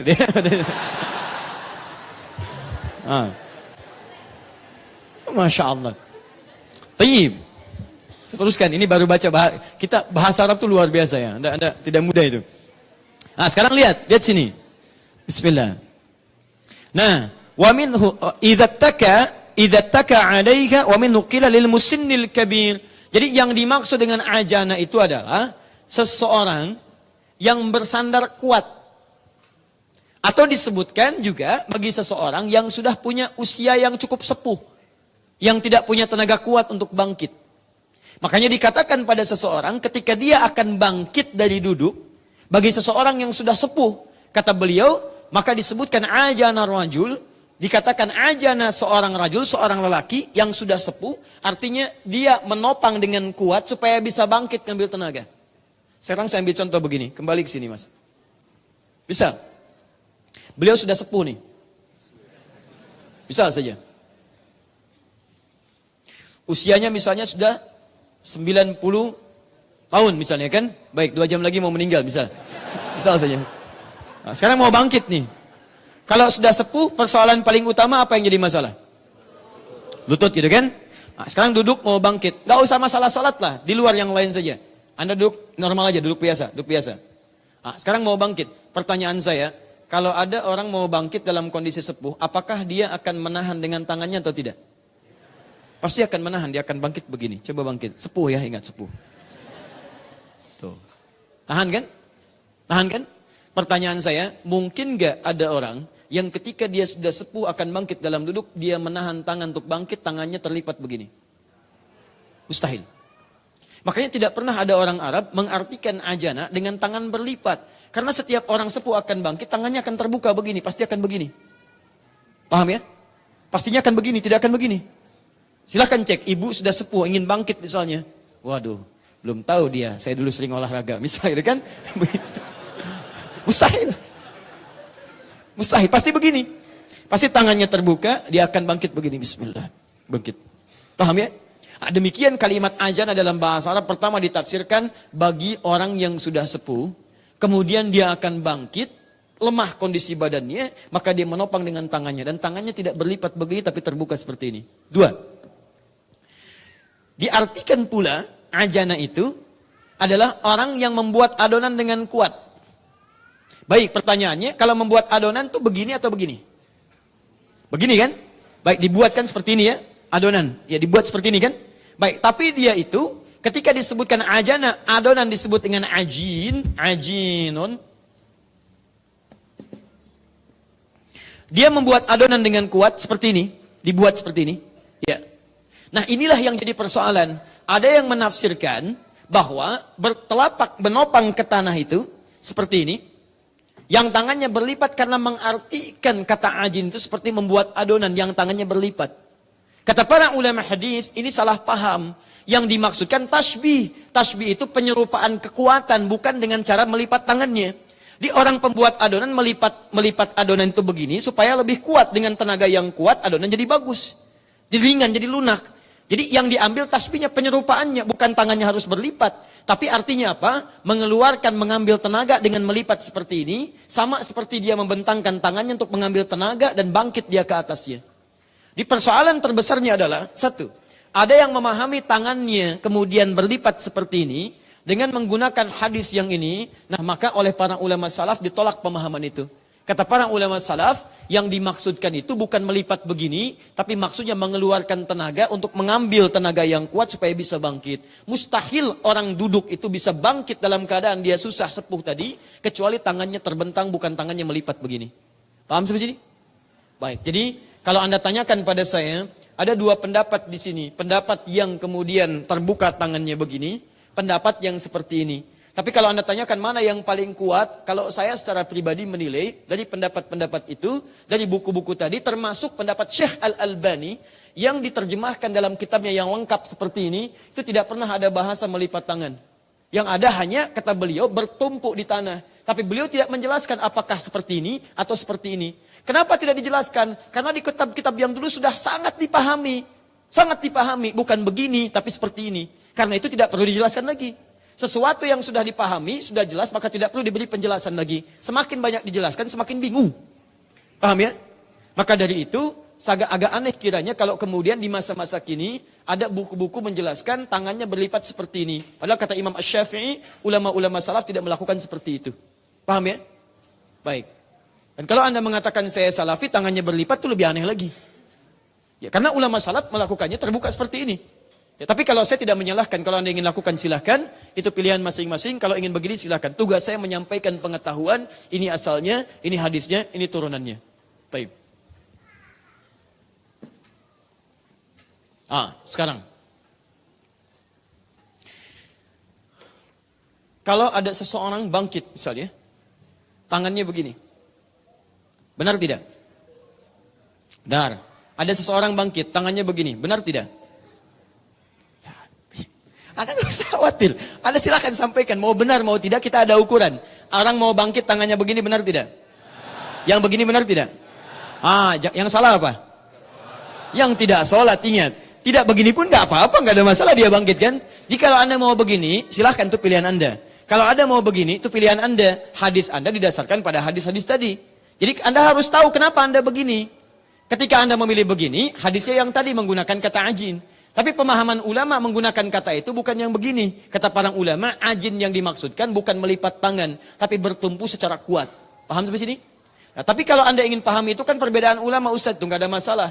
Ya, saya tidak menyampaikan pada Anda untuk memaksa Anda berpindah, tidak. Maksud saya kalau Anda gunakan satu amalan, Anda harus paham kenapa Anda melakukan itu. Apa argumentasinya? Jelas ya? Jadi silahkan kalau yang ingin terbuka seperti ini, silahkan. Yang seperti ini itu pilihan masing-masing. Tapi jangan sampai karena persoalan itu Anda tidak saling sapa. Saya pernah mengalami itu kejadian ini nyata betul. Di Jakarta kejadiannya. Saya mengajar, ada 2 orang gara-gara persoalan melipat tangan dan i'timad begini, tiba-tiba jadi ribut. Satu mengatakan, akhi, yang sunnah begini. Satu mengatakan, akhi, itu dalilnya lemah, hadisnya lemah. Yang sunnah, yang begini. Akhirnya apa? Akhirnya tidak ketemu dua-duanya. Maaf maksudnya, hubungan tidak baik. Hanya karena persoalan demikian, ribut dan sebagainya. Tapi satu kali, Allah itu maha adil. Allah biasanya membuat sesuatu momentum yang menjadikan sekat-sekat itu jadi terbuka kembali. Tiba-tiba, Allahu Akbar, yang tadinya begini, dalam satu sholat berubahlah jadi begini dia. Temannya penasaran, akhi, kok antum sekarang berubah jadi begini? Yang kemarin kemana? Sudahlah, nggak usah dibahas. Rupanya dulu kan musim akik pak, cincin akik itu, ya dipasang di sini. Baik ya. Jadi begitu dipasang begini, cincin dia terlampau besar seperti itu. Baik, jadi ketika begini terasa dia sakit ya, maka itu dia mengambil alternatif yang kedua dia begini. Masya Allah. Terakhir, masih dalam persoalan melipat. Terakhir. Bukunya telah saya hadirkan, Anda nanti bisa lihat juga referensi, nanti saya rangkum keseluruhannya. Sekarang yang terakhir, semua sepakat bahwa baik seperti ini, naik, Allah. Ataupun dengan posisi yang lain, yang dia yakini, bisa seperti ini. Semuanya sepakat bahwa itu tujuannya untuk membangun kekuatan, menopang supaya bisa bangkit berdiri. Bukan sekedar dilakukan saja, atau bahkan bermain-main di dalamnya. Misal, yang seperti ini jarang ada masalah. Yang seperti ini, kadang-kadang suka ada masalah. Apa masalahnya? Truk. Nah, ada sementara sebagian teman-teman yang suka iseng ketika bangkit, sambil begini menekan supaya jarinya bunyi. Nah, itu ya, itu yang saya sarankan tidak perlu dilakukan. Ya, tidak perlu dilakukan. Paham ya? Kurang sunnah. Nah, misalnya dengan itu salah juga. Atau yang begini misalnya. Paham ya? Sesuai? Jazakallahu khair. Fadal. 3. Terakhir. Bismillah. Saya sangat kagum dengan Syekh Utsaimin ini, Masya Allah. Dia tuh seorang alim, ulama besar, juga ilmunya luar biasa. Tapi kalau beliau kemudian merenungkan sesuatu, kemudian melihat bahwa pendapatnya keliru, atau misalnya ada yang kurang tepat, lemah, itu tidak segan untuk merubahnya. Nanti Anda baca bukunya di sini, saat masuk halaman 529, paling kanan pertengahan. Saya merenungkan dengan cukup lama. Saya kira duduk itu kata beliau, dulu saya mengatakan mutlak duduk, harus duduk, harus duduk. Tapi saya renungkan cukup lama, saya baru menyadari bahwa ternyata duduknya itu, kemudian sambil i'timad, riwayat-riwayat yang paling kuat menegaskan adalah pada saat Nabi SAW ingin membangun kekuatan tenaga supaya bisa bangkit lagi. Rata-rata saat beliau sudah semakin sepuh atau punya persoalan tertentu. Jadi beliau mengatakan, sejak saat itu saya ingin kembali pada pendapat yang terkuat di situ. Tapi bukan berarti tidak mempraktekkan duduk. Beliau duduk, cuman maknanya dipahami oleh beliau untuk membangun kekuatan supaya bisa bangkit kembali. Tapi yang saya kagum dengan beliau, jadi bukan aib kalau kita kemudian melihat sesuatu, misalnya ingin berpindah atau dari pendapat sebelumnya ke pendapat yang lain yang dirasakan lebih kuat, itu tidak ada masalah. Teman-teman, itu kesimpulan dari yang kedua. Silahkan sunnahnya itu bisa duduk dulu, kemudian menopang ke bawah, ke tanah, bisa dengan seperti ini, atau dengan cara lain yang mungkin Anda dapatkan argumentasinya, seperti yang mengepal dan sejenisnya. Saya telah sampaikan perbedaan pendapat ulamanya, juga pendapat terkuatnya, dan saya tidak paksa Anda untuk memilih mana yang ada ya di antara itu semua. Terakhir, di sini saja, tidak usah naik. Catatan sudah? Catatan? Alhamdulillah. Menghadap ke sana. Bangkit dari sujud, kemudian setelah bangkit langsung bangkit saja. Allahu Akbar, bangkit langsung. Baik, tangan kemana? Baik, nah fokus ya. Pertanyaan saya, saat takbir mengangkat dari sujud, yang kedua, bangkit kembali, tangannya ini diangkat bertakbir seperti pertama begini lagi atau langsung ke sini? Bangkit ya, ingat. Ini belum tahiyat nih. Rakaat pertama, sujud yang kedua. Anda bangkit. Allahu Akbar. Tangannya begini lagi. Angkat, ini pilihan pertama. Atau langsung ke sini. Satu atau dua? Yang satu, yang angkat tangan dulu begini, ada? Ada? Yang langsung begini ada? Baik, ada. Umumnya yang populer adalah tangan langsung seperti ini. Itu yang dipandang oleh jumhur paling populer. Walaupun ada riwayat Ibnu Umar radhiyallahu taala anhuma, Ibnu Umar pernah melihat dan mempraktekkan salat dari Nabi, dalam setiap bangkitnya ingin berdiri itu, beliau kemudian mengangkat tangannya seperti ini. Artinya ada hadis itu, cuma yang paling populer dan dipandang paling kuat dari jumhur ulama adalah yang langsung kemudian ke sini, kecuali bangkit dari tahiyat yang pertama. Jadi bangkit dari tahiyat, bangkit lagi kemudian Anda memulai mengangkat tangan kembali. Paham sampai sini? Baik, nanti saya jelaskan setelah bab tahiyat, kenapa setelah tahiyat tangannya mengangkat lagi seperti ini, kenapa kalau belum tahiyat tangannya langsung ke sini, kita nanti akan bahas setelah kita masuk bab tahiyat. Ini kita baru bangkit dalam sujud, mau baca bacaan kembali, dan kita harus sujud lagi, baru kemudian tahiyat. Jelas sampai sini? Baik, silahkan. Jazakumullah khair. Saya simpan dulu pembahasan, sekarang kita jeda sejenak. Kita diskusi dulu, kalau ada yang mau bertanya, ini sudah masuk kepada kami, kita jawab dulu. Setelah itu baru kemudian kita coba selesaikan materi kita dengan menyampaikan beberapa pengumuman. Saya mohon izin saya bacakan yang diketik dulu ya, ini ada yang ketik. Waalaikumsalam warahmatullahi wabarakatuh. Ustaz, saya seorang perempuan, berusia 25 tahun, memiliki 2 orang anak dan sudah berpisah. Baik. Saya tinggal di luar negeri. Saya bekerja di luar negeri. Apakah saya tetap bekerja di luar negeri untuk menghidupi keluarga saya? Apa saya pulang tanah air bersama keluarga kecil saya? Baik, tanya begini. Pertama, saya bermohon pada Allah Subhanahu Wa Taala semoga Allah memberikan kemuliaan pada Anda, kemudian memberikan kekuatan yang terbaik, dan itu yang bisa dilakukan oleh seorang Muslim ketika bisa memberikan yang terbaik untuk saudara atau saudarinya Muslim dan Muslimah yang lainnya. Kedua, ingat baik-baik ini. Semua yang Allah tetapkan bagi setiap hamba, itu yang terbaik baginya, yang bisa dia dapatkan dari Allah untuk mendapatkan bekal terbaik menuju surganya. Ingat baik-baik ya, kalau Anda ingin membangun visi kehidupan, jangan batasi pada urusan dunia. Jangan batasi pada batas hidup dunia. Quran surah ke-59 ayat ke-18. Baik, saya turunkan beberapa ayatnya. Saya cuma minta bantuan satu saja pada Anda. Boleh dibantu dihapus? Satu saja. Baik. Kalau mau berdua boleh, ada 2 penghapusnya. Silakan. Baik, Quran surah ke-59 ayat ke-18. Quran surah ke-22 ayat yang ke-5. Quran ke-31 ayat ke-14. Quran surah ke-46 ayat ke-15. Quran surah ke-2 ayat 233. Quran surah ke-31 ayat 13 sampai dengan 19. Quran surah ke-9 ayat 122. Quran surah ke-58 ayat ke-11. Sudah? Quran surah ke-49 ayat 13. Saya turunkan. Ini peta kehidupan itu seperti ini, peta hidup. Anda kalau mau merencanakan kehidupan harus seperti ini polanya. Kata Quran dimulai di Quran surah ke-59 ayat ke-18. Fase ini akan dilalui pada 3 bagian. 3 bagian ini Anda bisa temukan, saya turunkan ke sini, di Quran surah ke-19 ayat ke-15, paling kiri pertengahan. Dibagi 3 bagian. Pertama, dalam kehidupan dunia.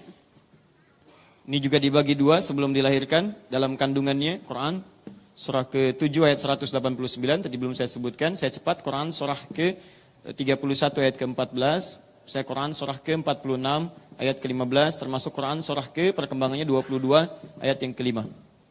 Kemudian dia setelah ini dibagi 2, bagian pertama yang ini, bagian kedua ini masih dalam fase kandungan. Dia dilahirkan, nah dari mulai kelahiran sampai menjelang fase akan meninggal dunia. Ini cukup panjang. Ya, dari dilahirkan diberikan ASI, misalnya Quran surah kedua ayat 233. Ya, ini sampai dengan 2 tahun kalau maksimal, 2 tahun sampai menjelang 7 tahun, Quran surah ke-31 ayat 13 sampai dengan 19. Mulai dia berkembang lagi sampai dengan dia beranjak ke remaja misalnya, masukkan lagi, belajar dulu Quran surah ke-9 ayat 122. Kalau ingin kuat pelajaran dan imannya, Quran surah 58 ayat ke-11. Kalau dia sudah semakin dewasa, Quran surah ke-49 ayat 13. Misal kan? Ini sampai kemudian pertumbuhan, lahir, sampai dengan matang, sampai bahkan dia berumah tangga menikah, melamar, Quran surah ke-4 ayat 44. Dia menikah, Quran surah ke-30 ayat ke-21. Kan? Kemudian dia jadi sepuh lagi sampai usia 40 tahun ke atas, sampai singkatnya dia akan meninggal. Langsung kedatangan maut, Quran surah ke-3 ayat 185. Yang bawa maut, malaikat maut, malakul maut, Quran surah ke-32 ayat yang ke-11. Cara mengambilnya, Quran surah ke-89 ayat 27 sampai 30. Nah ini, saya sampaikan yang paling tenang saja. Maksud saya, lihat baik-baik. Ketika Anda memetakan peta kehidupan, Anda cuma sampai urusan dunia saja, itu peta hidup Anda baru sampai sini, bagian pertama. Sedangkan Anda akan hidup bukan hanya di sini. Anda tuh hanya akan sampai sini saja, sampai maut. Selesai. Jikalau mohon maaf, peta hidup Anda hanya sekedar sampai di sini, Anda rugi. Misal, Anda mencari nafkah, ada turunan. Bagaimana cara mencari nafkah supaya senang dalam kehidupan ininya? Ya, Quran surah kedua misalnya ayat 168. Kalau ingin cepat, Quran surah ke-2 ayat 172. Ingin cepat lagi, Quran surah ke-7 ayat ke-96. Misal, Anda keluarkan ini, tapi hanya urusan dunia saja. Mohon maaf, maka hidup Anda akan terbatas. Di dunia Anda senang, tapi setelah selesai dunia, Anda masuk ke alam kubur. Anda tidak punya bekal untuk ke sini, celaka Anda. Demi Allah saya katakan, senang di sini, tapi tidak punya bekal di sini, Anda celaka di sini. Bahaya. Apa bekal untuk di sini? Anda pelajari dulu, ada orang-orang yang nikmat hidupnya di sini. Quran surah ke-3 ayat 169 sampai 172. Amalannya seperti di Quran surah kedua ayat 154. Ya. Terus turunannya hadir di sini. Sampai hadir kemudian mengantarkan pahala ke sini. Di peta hidup Anda dari sini ke sini. Kalau sudah di sini enak, di sini nyaman, pasti yang ketiganya akhirat, surga Anda. Itu akan mulia di sini. Ya, akan maksimal. Jadi peta hidup Anda, kata Quran, harus rencanakan bagaimana hidup Anda bisa nyaman, tenang, senang di sini, dan di sini. 3 hidup di alam ini. Ya, 3 alam ini disebutkan diringkas di Quran surah 19 ayat ke-15. Wassalamun alaihi yauma wulida, ini. Wa yauma yamutu, ini. Wa yauma yub'atsu hayya, ini. Amalannya dari ayat yang ke-11-nya. 11, ya, kemudian dia dilahirkan, dari 12-nya muncul amalan, 13-nya ada amalan, sampai 15-nya. Itulah amalan-amalan yang mengantarkan Anda dari sini sampai dengan ke sini. Disingkat di Quran, cepat, surah ke-59 Al-Hasyr ayat ke-18. Peta hidup ini dilukiskan oleh Al-Quran dengan kalimat singkat namanya ghad. Ghad. Ya ayyuhalladzina amanu taqullaha wal tanzur nafsum ma qaddamat ghad. Hei orang-orang beriman, tingkatkan takwamu kepada Allah dan hendaknya kalian merencanakan peta kehidupan sampai bahagia di 3 alam ini. Dunia, alam kubur, akhirat. Nah, sekarang apa hubungan dengan pertanyaan ini? Perhatikan baik-baik. Bapak Ibu sekalian, apakah Anda ketika ingin mendapatkan nikmat dunia, tenang-tenang saja atau berusaha dengan serius? Berusaha dengan serius. Anda ingin sukses bekerja, Anda belajar, siang malam, Anda masuk kuliah dan sebagainya, ikut training, sukses urusan dunia. Pertanyaan saya, apakah untuk urusan akhirat, termasuk alam kubur di dalamnya, kita bisa tenang-tenang saja atau harus serius? Sekarang perhatikan, kadang bekal dunia itu tidak harus sama dengan bekal akhirat. Di antara bekal akhirat, salah satunya adalah diberikan oleh Allah berupa musibah. Musibah ketika Allah turunkan kepada Anda berupa ujian-ujian kehidupan, sesungguhnya itu yang bisa mengantarkan kepada Anda semakin cepat bekal Anda ke surga. Perhatikan baik-baik, saya turunkan ayatnya. Anda perlu bekal dunia, makanan, pakaian, ilmu, sehingga bisa meraih kesuksesan, misal, sukses. Ini dunia. Tapi ketika Anda ingin mendapatkan bekal yang terbaik untuk ke akhirat, dalam proses Anda mendapatkan makanan, proses Anda mendapatkan pakaian, proses Anda belajar itu, Allah turunkan ujian-ujian yang dengan ujian itulah pahala diberikan. Pahala berbanding lurus dengan ujian. Sebab kalau tidak ada ujian, gak akan ada pahala. Saya beri contoh pada Anda. Anda tahu sabar? Pernah dengar sabar? Sabar. Sabar itu kan melekat pada ujian. Bukankah orang sabar dekat dengan Allah? Lihat, orang sabar dekat dengan Allah atau jauh dari Allah? Apa dalilnya? Baik, innallaha ma'as sabirin. Quran surah yang kedua Al-Baqarah ayat 153 sampai 154. Innallaha ma'as sabirin. Allah bersama orang-orang yang sabar. Artinya orang sabar cenderung dekat dengan Allah Subhanahu wa taala. Baik, saya tanya pada Anda mau dekat dengan Allah atau jauh? Dekat. Saat Anda mengharapkan dekat dengan Allah, artinya Anda mengharapkan sabar. Saya boleh hapus dulu ya. Lihat sini. Sekarang saya sistematikakan, saya lambatkan uraiannya supaya lebih mudah dipahami. Lihat sini. Ini Anda ingin lebih dekat dengan Allah. Kata Allah, kalau mau dekat dengan Allah harus sabar. Artinya, kalau ada seseorang ingin dekat dengan Allah, berusaha dekat, berarti saat yang bersamaan dia mengharapkan kesabaran. Karena hanya dengan sabar dia bisa lebih dekat dengan Allah Subhanahu wa taala. Persamaan yang samanya, ketika seseorang mengharapkan dekat dengan Allah, artinya Allah akan kirimkan hal-hal yang membuat dia sabar. Apa di antaranya? Di Quran, sabar itu berbanding lurus dengan ujian. Sabar banding lurus dengan ujian. Dalilnya Quran, surah kedua Al-Baqarah ayat 155-nya. Bahkan langsung disambungkan. Sabar berbanding lurus dengan kedekatan kepada Allah. Sabar berbanding lurus dengan ujian, masalah. Quran surah kedua ayat 155, paling kiri sebelah atas. وَلَنَبْلُوَنَّكُمْ بِالشَّيْءِ مِنَ الْخَوْفِ وَالْجُوعِ وَنَقْصِ مِنَ الْأَمْوَالِ وَالْأَنْفُسِ وَبَشِّرِ الصَّابِرِينَ. Saya akan uji setiap manusia dengan berbagai ujian kehidupan. Ada rasa gelisah, khawatir, kekurangan harta benda, kekurangan pangan, maaf, sakit sampai meninggal dunia. Berikan kabar gembira pada orang sabar. Sabar. Sabar berbanding lurus dengan masalah ujian. Sabar mendekatkan kepada Allah. Artinya, ketika seseorang ingin dekat dengan Allah, Allah akan kirimkan konsep kesabaran dan berbanding lurus dengan ujian. Kalau orang minta sabar, artinya orang minta ujian. Kalau orang ingin dekat dengan Allah, artinya akan dikirimkan ujian kepadanya. Maka saya berikan kabar gembira, kalau Anda punya masalah sebesar apapun, seberat apapun, dan membuat Anda mesti sabar, artinya saat itu Anda sedang diizinkan untuk mendekat kepada Allah Subhanahu wa taala. Jangan tinggalkan. Makanya Nabi mengatakan, innallaha idza ahabba 'abdan ibtala. Allah itu kalau mencintai seorang hamba akan diberikan ujian, bukan diberi yang lain. Ujian supaya lebih dekat. Makanya kalau masalah sedang datang, Anda mesti bahagia. Anda gembira karena pada saat itu Allah kirimkan pahala. Karena mustahil ada pahala bersanding dengan hal yang biasa-biasa. Pahala itu datangnya saat ada ujian. Coba sabar tadi. Kalau nggak ada ujian kan nggak ada perkataan sabar. Mas Boy bangun. Nggak ada hujan, nggak ada angin, nggak ada masalah. Saya katakan sabar ya Mas ya. Sabar. Beliau ada masalah dulu, ada kendala dulu, baru sabar diturunkan. Artinya di sini, Anda punya masalah sebesar apapun, ingat baik-baik. Allah tidak mungkin mengirimkan masalah kepada Anda, kecuali Allah menginginkan Anda dekat dengan Allah Subhanahu wa taala. 1. 2, saya agak cepat. Kalau Anda mendapatkan persoalan apapun, yakinkan, hukum Allah mengatakan, tidak mungkin ditetapkan ujian kehidupan, kecuali orang itu sanggup menjalaninya. La yukallifullahu nafsan illa.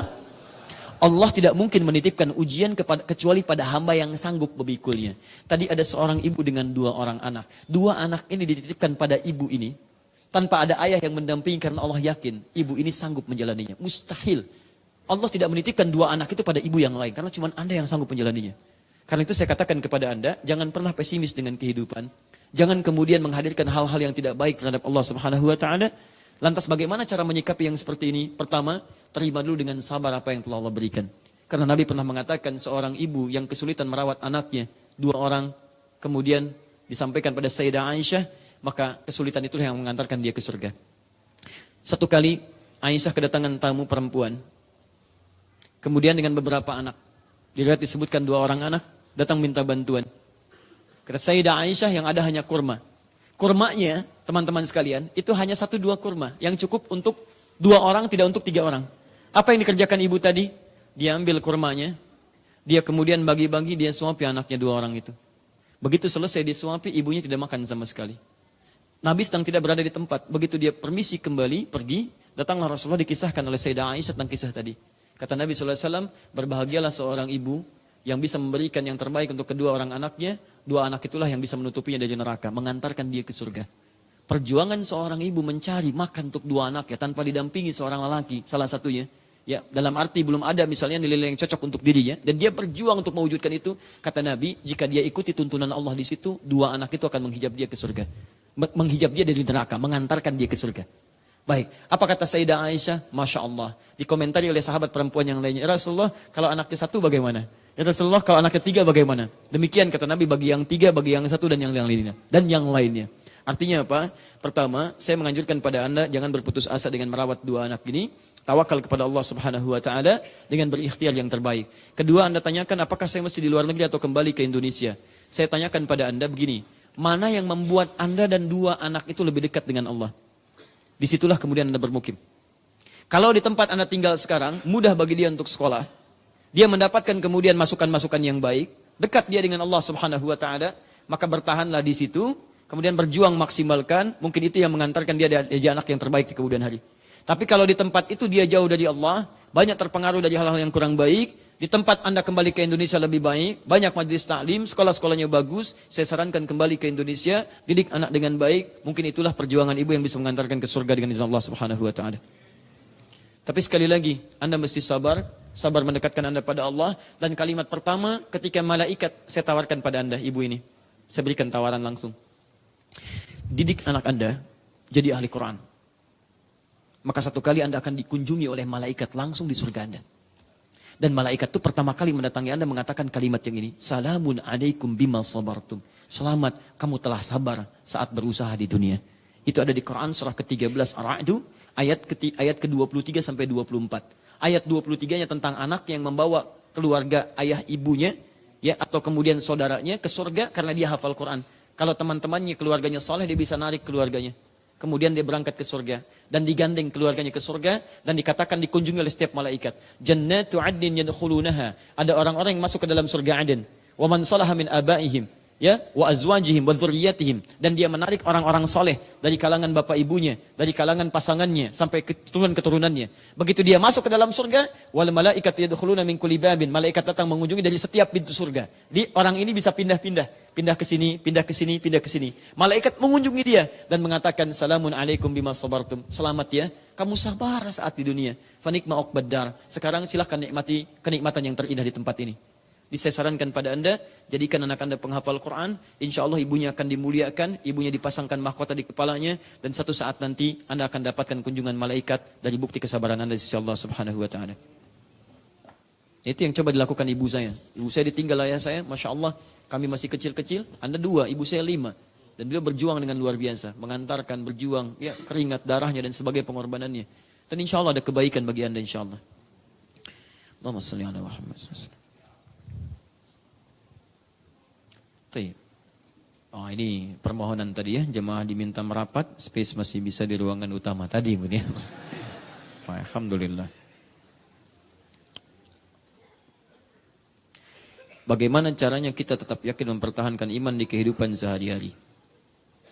Baik, maksud saya apabila sedang pengajian, sedang sholat, sedang baca Al-Quran, iman itu sangat berasa. Tapi jika kita sudah di rumah, di kantor, terkadang lupa, bahkan lemah imannya. Anda mungkin, bukan kita. Saya tidak ikutan. Baik. Ini normal. Buka Sahih Al-Bukhari, bab yang pertama, namanya Kitabul Iman. Ada 57 hadis. Itu belajar hadis itu cara langsung dari Nabi, dihimpun Imam Al-Bukhari, cara meningkatkan iman dan menjaga supaya tidak turun-turun. Di antara caranya, rumus cepatnya, saya keluarkan hadisnya. Kata Nabi, Al-imanu yazidu wa yantaqis. Iman itu kadang naik, kadang dia turun. Yazidu bitta'ah, ini kuncinya. 1, dia akan naik jika Anda konsisten menjaga ketaatan. Yazidu bitta'ah.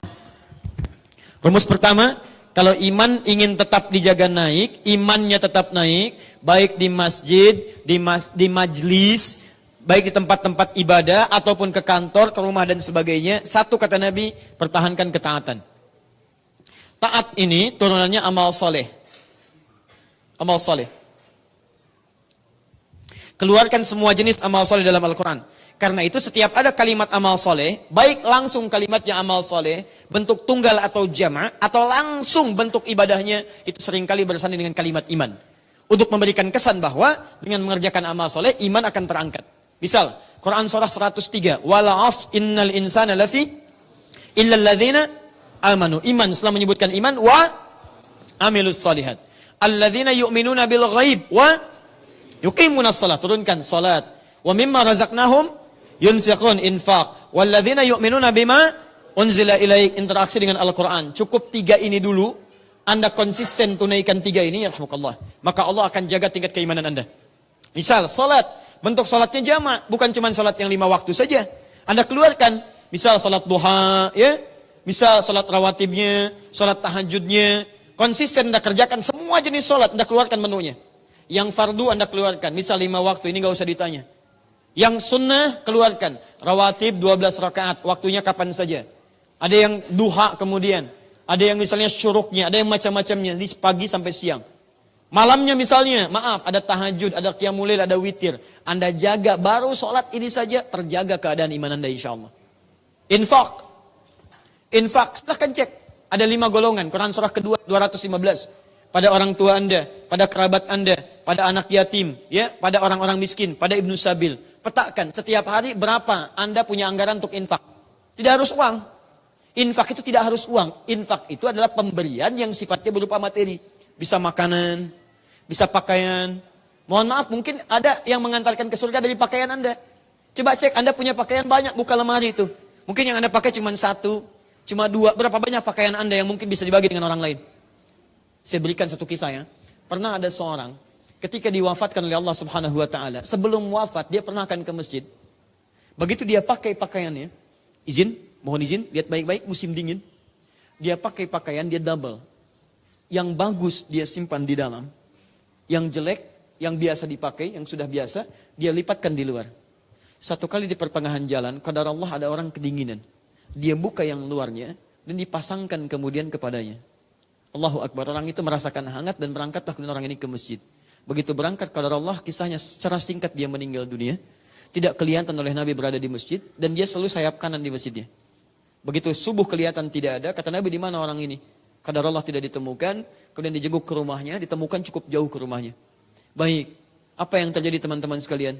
Ternyata ketika meninggal selesai, kata Nabi pada istrinya, apa yang terlihat ketika dia akan meninggal?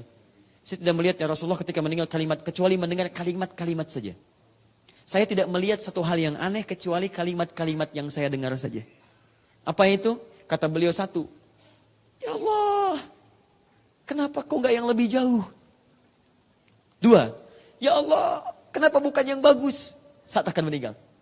Allahu Akbar, Nabi tersenyum dan mengatakan, saat itulah ditampakkan pahala-pahala ketika dia akan meninggal dunia. Tampakkanlah kebiasaan-kebiasaan awalnya. Jadi kalau Anda terbiasa berbuat maksiat, maka maksiat itu akan ditampakkan saat Anda akan meninggal dunia. Makanya bertobat. Tapi kalau Anda terbiasa berbuat baik, maka kebaikan itu yang ditampakkan. Misal, kalau saya tampakkan kemuliaan Anda senang atau gelisah? Senang. Kalau ditampakkan keburukan Anda, senang atau gelisah? Gelisah. Makanya wajar kalau ada orang meninggal, dia gelisah, pukul, macam-macam. Karena yang biasa dia lihat adalah kebiasaan buruk dia. Kata Nabi, orang ini ditampakkan kebiasaan dia ke masjid menempuh jalan. Ketika dia menempuh jalan, bukankah semakin jauh semakin banyak pahalanya? Dia jalan teman-teman sekalian. Musim dingin dia berangkat, musim panas dia berangkat. Kemudian di akhir hidupnya ditampakkan pahalanya. Kata dia berkata, ya Allah, kenapa enggak lebih jauh lagi masjid ya Allah? Saya pengen lebih banyak lagi pahalanya. Dan ternyata kisah yang kedua ini adalah ketika dia memberikan kemuliaan dengan bajunya. Dia berikan yang baju yang paling luar, bukan yang paling baru. Yang paling biasa itu. Diberikanlah gambaran pahalanya. Dia menyesal pada saat itu. Ya Allah, kenapa yang enggak bagus yang saya berikan kepada dia? Kalau saya berikan yang bagus, tentu akan lebih banyak lagi pahalanya. Saya ingin tunjukkan kepada Anda, infak itu tidak harus dengan uang. Semua kita punya peluang untuk berinfak. Anda mungkin infakkan mushaf Anda yang biasa Anda pakai. Ya, Anda sudah tidak pakai lagi, misalnya sudah punya mushaf yang lain. Biasakan. Ada yang baru, infakkan yang lainnya. Bukankah satu huruf dibacakan 10 kebaikan? Anda infak mushaf pada penghafal Quran. Penghafal Quran kan biasa menghafal. Berapa huruf dia baca setiap hari? Saya sering katakan pada Anda, hampir mustahil ada penghafal Quran. Baca Quran cuma 1 huruf, mustahil. Nun. Sudah, Masya Allah, tidak. Berapa banyak dia ulang? Makanya coba yang cerdas. Anda ingin cari amalan, cari yang cerdas. Yang pahalanya mengalir. Infak. Usahakan punya anggaran. Setiap hari saya akan temukan begini. 3, Quran. Interaksi dengan Al-Quran. Di kemanapun Anda berada, usahakan. Bismillah minimal baca. Anda mau lihat handphone, ada aplikasi Qurannya kan di situ? Ya, coba berapa kali aplikasi dibuka dengan WhatsApp dibuka? Facebook dibuka. Bisa nggak setiap mau baca Facebook, baca WhatsApp, macam-macam, baca dulu 1 ayat.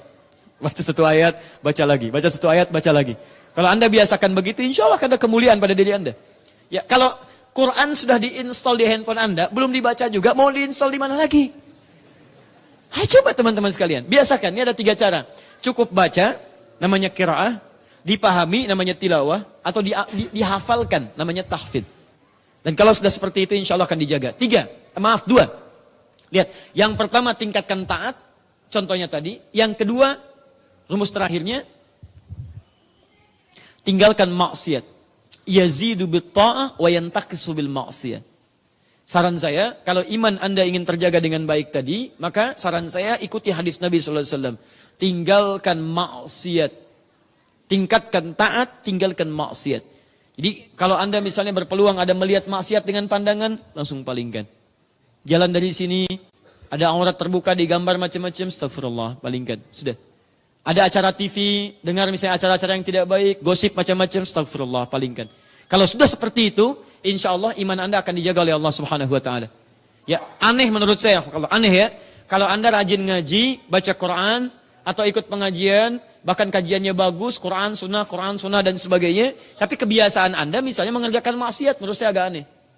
Apa maksiatnya? Mencela orang lain, berselisih dengan orang lain, melakukan berita-berita yang tidak baik, ya dan sebagainya. Ada yang salah, pasti ada yang salah. Karena iman itu tidak akan bersanding dengan kufur. Maksiat tidak akan bersanding dengan taat. Pasti ada yang salah cara belajarnya.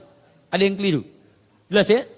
Mulai hari ini tinggalkan yang tidak baik, ambil yang baik-baiknya, maka demi Allah saya katakan, Anda akan hidup dengan tenang. Nyaman. Dan meninggalnya pun tenang. Tenang. InsyaAllah. Pernah dengar namanya? Ahmad Muzammil? Nah ya? Wah itu Masya Allah itu. Beliau orang saleh. Ya, dulu kami mengasuh pesantren, saya mengasuh Al-Hikmah di Lebak Bulus tuh, untuk anak-anak mahasiswa. Beliau juga mengasuh Al-Hikmah. Kami beda usia 7 tahun lah kurang lebih ya, saya dengan beliau. Masih muda juga meninggalnya. Baik. Saya sekarang September 34, mungkin beliau kalau masih hidup 41 sekarang. Ya kurang lebih. Itu Masya Allah. Beliau mengasuh di Tahsin, saya di pesantren Quran untuk hafalannya. Itu luar biasa teman-teman. Bagaimana Allah memuliakannya. Hari Kamis, ketika Allah mengambil beliau kembali saking sayangnya. Kamu pulang. Tinggal dikasih bersin saja 2 kali. Hari Kamis setelah salat subuh. Ya ayyatuhan nafsul mutmainnah. Hei Ahmad Muzammil, sudah. Kamu muridnya sudah banyak yang tahsin. Bacaannya bagus-bagus. Setiap mereka baca kamu dapat pahalanya. Kamu pulang ya. Adi Hidayat masih banyak dosanya. Dia perlu banyak kesempatan. Udah. Kamu pulang. Kalimatnya indah. Ya ayyatuhan nafsul mutmainnah. Hei jiwa yang tenang. Cuman bersin 2 kali. Hasi. Meninggal. Tadi ada yang bersin beberapa kali belum meninggal juga tuh. Luar biasa. Tadi ada yang baru sekali juga, hati-hati ya. Ringan teman-teman, ringan. Nah ini nih ya. Kerjakan amal soleh, tinggalkan amal salah. Saya bermohon pada keluarga, Ustaz, saya bermohon kepada Allah Subhanahu Wa Taala, Ustaz beserta keluarga segenap akhir TV diberikan kesehatan selamat. Demikian saya bermohon pada Allah, semoga Anda dimuliakan Allah Subhanahu Wa Taala, dijaga Allah dan diberikan kesehatan keselamatan dalam kehidupan 3 alam. Baik. Mohon nasihat perihal rumah tangga, sudah dibina puluhan tahun, bukan bertambah ketaatan, baik tapi malah berkurang ketaatan dari pasangan. Baik, apa hukumnya dalam pandangan Islam? Baik, hukumnya adalah coba mencari solusi. Baik, jadi jika punya masalah, jangan mengeluh. Tidak ada ayat keluhan dalam Al-Quran. Kalau ada ayat keluhan, saya pertama kali orang yang akan mengeluh. Ya, mencari solusi, pertama sabar. Sabar dulu, Allah titipkan kepada kita pasangan kita, boleh jadi itulah yang bisa membuat pahala kita lebih banyak. Fir'aun dititipkan pada siapa? Asia. Apakah Asia bersabar? Sabar sampai meninggal ya. Fir'aun jahat, luar biasa, mengaku Tuhan. Asia bersabar. Berusaha untuk mendakwahi suaminya. Untuk supaya lebih baik lagi.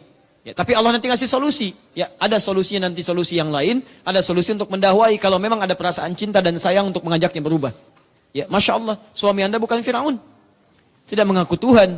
Tidak seperti dia dan sebagainya. Maka kalau Anda merasakan ada cinta untuk mengajaknya kembali. Dan dia bisa diajak, maka dengan itu ayo tanyakan, belajar bagaimana caranya. Satu, bersabar. Kedua, mulai dengan doa. Karena yang keras itu harus dilawan bukan dengan yang keras lagi. Ya, al-hadidu bil hadidi yuflah. Batu ketemu batu akan pecah. Maka caranya kalau satu sekeras batu, Anda harus selembut air. Doa kepada Allah Subhanahu wa taala. Bukankah air yang begitu lembut tidak perlu air bah, cuman tetesan, ceklik, ceklik, ceklik. Bukankah batu berlubang? Karena itu Nabi Musa ketika akan menghadapi Fir'aun yang keras itu, Nabi berdoa dulu. Lihat doanya. Rabbi syrahli wa yassirli wahlul 'uqdatan yafqahu. Bangun malam, tunaikan tahajud.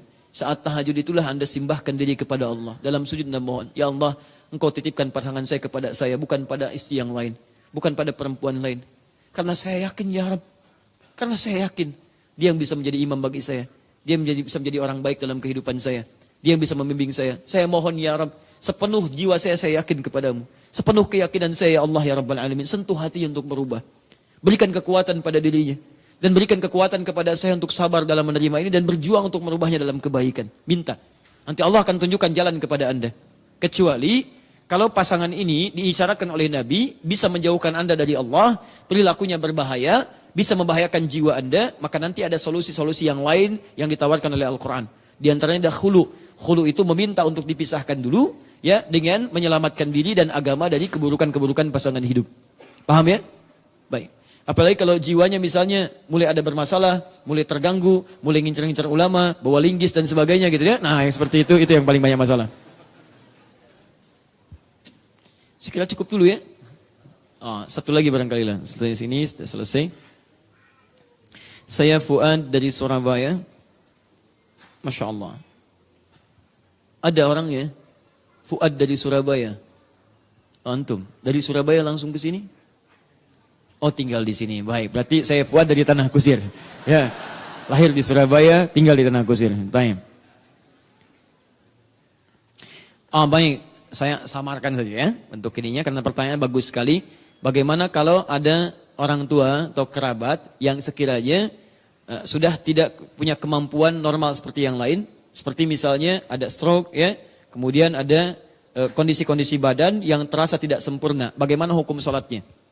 Baik, kalau memang dia masih sadar, ada kesadaran yang penuh, sekalipun misalnya badan ada kesulitan di situ, maka di sini Anda bisa bimbing dia. Salah satu bimbingan, misal, sholat itu sangat fleksibel. Yang penting dia tunaikan. Kalau bisa berdiri, berdiri. Tak bisa duduk, tak bisa sambil berbaring. Sambil berbaring itu bagaimana? Bisa dengan isyarat, kalau tangan tidak bisa bergerak. Misal, Anda bimbing misalnya, wudhu, Anda bisa bantu dengan wudhunya, diwudhukan setelah itu bantu dengan sholatnya. Mulai ya, sekarang baca iftitah, baca. Anda bantu bacaannya, bisa dia ikuti. Setelah itu misalnya, bantu bacaannya ke surah, bantu ke ruku, sekarang ruku. Dia bisa bayangkan dengan gerakan mata, gak ada masalah. Gerakan mata, tidak gerakan mata lagi. Lisan mengucapkan atau dalam jiwanya, sepanjang Anda terus mengingatkannya. Baru kemudian hukum tidak berlaku jika ada 3 kondisi. Rufi'al qalam an thalathin. Selain meninggal dunia ya, orangnya masih hidup, tapi ada 3 kondisi ini. 1, anin naimi hatta yastaiqidha. Dari orang tidur sampai dia bangun. Sampai dia bangunnya. Ditidur sampai dia bangun. Ini ada 2 kondisi. Kondisi pertama benar-benar tidur. Gak bisa bangun.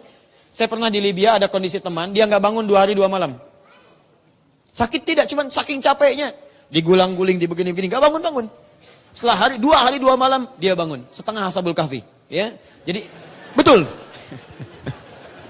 Sifatnya. Baik ya. Baik. Jadi begitu goyang-goyang gak bangun, setelah 2 hari dia bangun. Jadi saat bangunnya itulah waktu sholatnya. Dia sholat mengganti semua sholat yang dia tinggalkan dalam 2 hari tadi. Ya, Anda misalnya tidur, baru bangun jam 12. Misal subuh jam berapa sekarang? 4.37. Misal 4.37 subuh, Anda bangun 7.34 misalkan. Lewat tuh. Ada lagi bangun yang jam 12, kan lewat subuhnya kan? Bagaimana status sholatnya? Status sholatnya dilakukan saat bangunnya. Bukan sholatnya gugur, bukan. Sholat tidak gugur, tapi ditunaikan saat bangunnya. Dikiaskan pada yang seperti dia adalah orang yang tidak dihukumi sholat ketika dia tidur sulit bangun seperti koma. Belum titik, masih koma. Ya, titik sudah selesai, ini koma. Dia koma atau ada yang disebut mati suri dan sebagainya, maka tidak berlaku hukum sholat pada saat itu. Karena di bawah kesadarannya dan dia tidak mengerti apa yang terjadi pada saat itu. Paham? 2. Anis sobiyyi hatta yahtalima. Dari seorang sobi, anak yang belum balik, hatta yahtalima sampai baliknya. Di ibu tolong mohon maaf Bu ya, pada anak yang belum balik, bapak juga, itu tidak boleh kita memaksakan. Yang ada mencontohkan, memberikan yang menyenangkan dalam ibadah. Misal Anda beli sajadah, belikan untuk dia juga. Anak 2 tahun mulai senang meniru-niru, bapak ibu beli sajadah, belikan untuk anaknya. Belikan yang sesuai, kalau bisa sesuai dengan seperti dia misalnya. Ukurannya yang sama.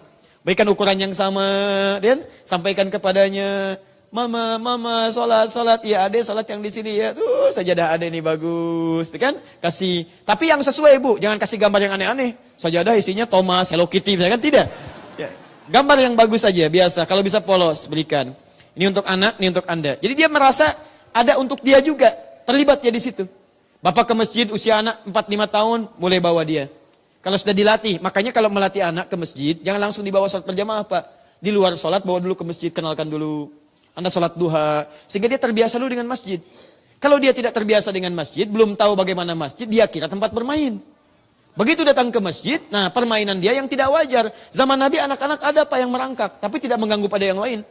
Ganggu naik misalnya ke kepala Nabi, ke kakeknya ada. Naik, kemudian kadang-kadang main-main di sekitaran, gak ada masalah. Gak ada masalah, itu enak Pak kalau Anda tidak mendengar suara anak di masjid, rugilah, rugi. Tapi yang paling bagus adalah diajarkan dulu datang ke masjid, kenalkan dulu. Ya, saya coba praktekkan itu dan alhamdulillah bawa ke masjid. Nah, ini mimbar ya. Ini ada orang yang naik khutbahnya di sini. Ini tempat imam ya. Kalau ke masjid masuk kaki kanan ya, keluar kiri. Kalau mau lari jangan kencang-kencang, larinya di sebelah sini nggak boleh lari. Dan manfaatnya alhamdulillah. Begitu datang, masuk, sholat di samping, dia keluar, dia masuk, dia jalan, lari di tempat yang kami tunjukkan mesti berlari. Alhamdulillah. Tapi kalau Anda nggak ajarkan, semangat saja yang muncul, begitu diajak, kebiasaan di rumah lari, ke masjid lari. Lari. Dan yang paling persoalan adalah kalimat orang tua yang kadang tidak tepat. Kamu ini di rumah, Masya Allah, ribut saja. Sana, main ke masjid. Main ke masjid. Di ke masjid bukan disuruh sholat, disuruh main dia. Makanya jangan salahkan ketika anak ke masjid main. Ya, jadi jangan salahkan kalau ada anak-anak ke masjid, nggak boleh. Justru itu bagian yang terpenting untuk memberikan pendidikan. Cuman orang tua mesti mengerti bahwa dia kenalkan dulu sebelum ibadah yang semestinya. Paham ya? Baik. Nah, dikiaskan adalah kondisi anak-anak belum balik. Dikiaskan ke sini, maaf, kondisi orang balik yang pikirannya masih seperti anak-anak. Ada. Di pikiran belum berkembang dan sebagainya, belum paham. Nah, itu nggak boleh dipaksa. Karena dia sedang diangkat dia keadaannya. Maaf ya. Misal ada yang sebagian misalnya agak berkembang lambat dan sebagainya. Itu dia dibimbing. Bimbing sholat, bimbing pelan-pelan dan sebagainya. Tapi seperti Anda merawat anak-anak. Maaf ya, karena rufi al-kalam. Yang ketiga, anil majnuni hatta yufiqa. Dari orang yang benar-benar terganggu jiwanya. Benar-benar terganggu. Bukan yang setengah sadar, badan kekar macam-macam, kemudian wajah beringas dan sebagainya. Bukan. Jadi ini yang memang terganggu keadaan jiwanya, sulit terkontrol, itu dibantu untuk sembuh. Bantu dia. Dan jangan dimainin, awas. Kata para ulama, orang yang bermain dengan orang gila, itu sama dengan gilanya. Bahkan lebih gila dibandingkan orang gila. Jangan memperolok-olok, gak boleh. Ya. Dan saya tidak senang dengan kata-kata seperti itu. Ya, saya senang dengan kalimat-kalimat yang lembut lah, yang halus. Kita bantu dia, kembalikan lagi. Mungkin ada depresi, mungkin ada satu kejadian yang membuat dia tidak ingat dan sebagainya. Maka hukum orang seperti itu, kalau berbuat baik tidak ada pahala, berbuat salah tidak berdosa. Kalau Anda misalnya punya mangga, dia iseng-iseng melempar mangga. Sambil senyum, lempar cari mangga. Nah itu Anda nggak usah larang. Karena Allah pun tidak menghukuminya. Hei, gila kamu ngambil mangga. Emang, bisa gitu kan? Itu kata para ulama, Anda yang bermasalah bukan dia. Dia yang seperti itu silahkan dibimbing teman-teman sekalian dan diberikan yang terbaik. Sudah habis ya? Cukup dulu ya? Cukup dulu ya, nanti yang belum terjawab insya Allah kita jawab dalam kesempatan yang lain. Izin menyampaikan pengumuman yang pertama. Siapa yang paling jauh datang ke sini? Selain yang Surabaya tinggal di Tanah Kusir? Yang paling jauh ada? Dari mana Pak? Tangerang. 3 raksa. Ada yang 4 raksa? 3? Itu dari mana? 3 raksa juga. Sama 3 raksa. Antum? Ya? Serang. Serang, Masya Allah. Tinggal di Serang atau dari Serang? Tinggal di Serang. Kesini langsung? Tayyib. Antum? Ya? Rajak? Di mana Rajak tuh? Oh, Tangerang juga ya kan? Tangerang. Baik. Ibu? Baik, saya sampaikan yang sana dulu. Namanya siapa? Boleh berdiri? Tayyib. Namanya siapa? Aziz. Baik. Dengan siapa dari Serang? Sendiri, Masya Allah. Antum saya berikan hadiah, buku yang terbaru. Muslim Zaman Now. Hafal Quran dalam 30 hari. Boleh ke depan?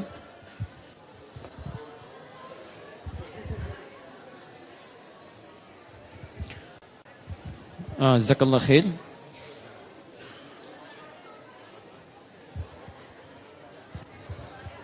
Yang ini buku baru untuk panduan menghafal Quran. Nanti kita akan ada kelasnya sendiri. Setelah saya berikan kepada Aziz, saya akan sampaikan bagaimana berinteraksi dengan buku ini. Termasuk insya Allah kapan pembagian yang telah sebagian dibagikan juga teknisnya insya Allah. Ini untuk Aziz, jazakallah khair. Terima kasih banyak ya. Fon. Itu tidak ditandatangan ya. Kalau ditandatangan dikembalikan lagi. Baik.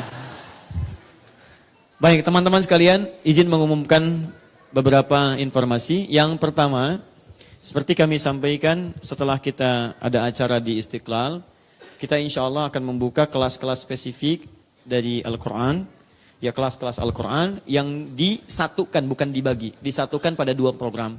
Program pertama adalah program menghafal Quran, 30 juz keseluruhannya. Sedapat yang kita bisa, kita berazam insya Allah kepada Allah sebelum meninggal setidaknya ada ayat Quran yang kita hafalkan. Yang kedua, itu akan disatukan dengan program kedua, yaitu program pembelajaran berdasar ayat Quran dan hadis-hadis sesuai dengan spesialisasi aktivitas masing-masing.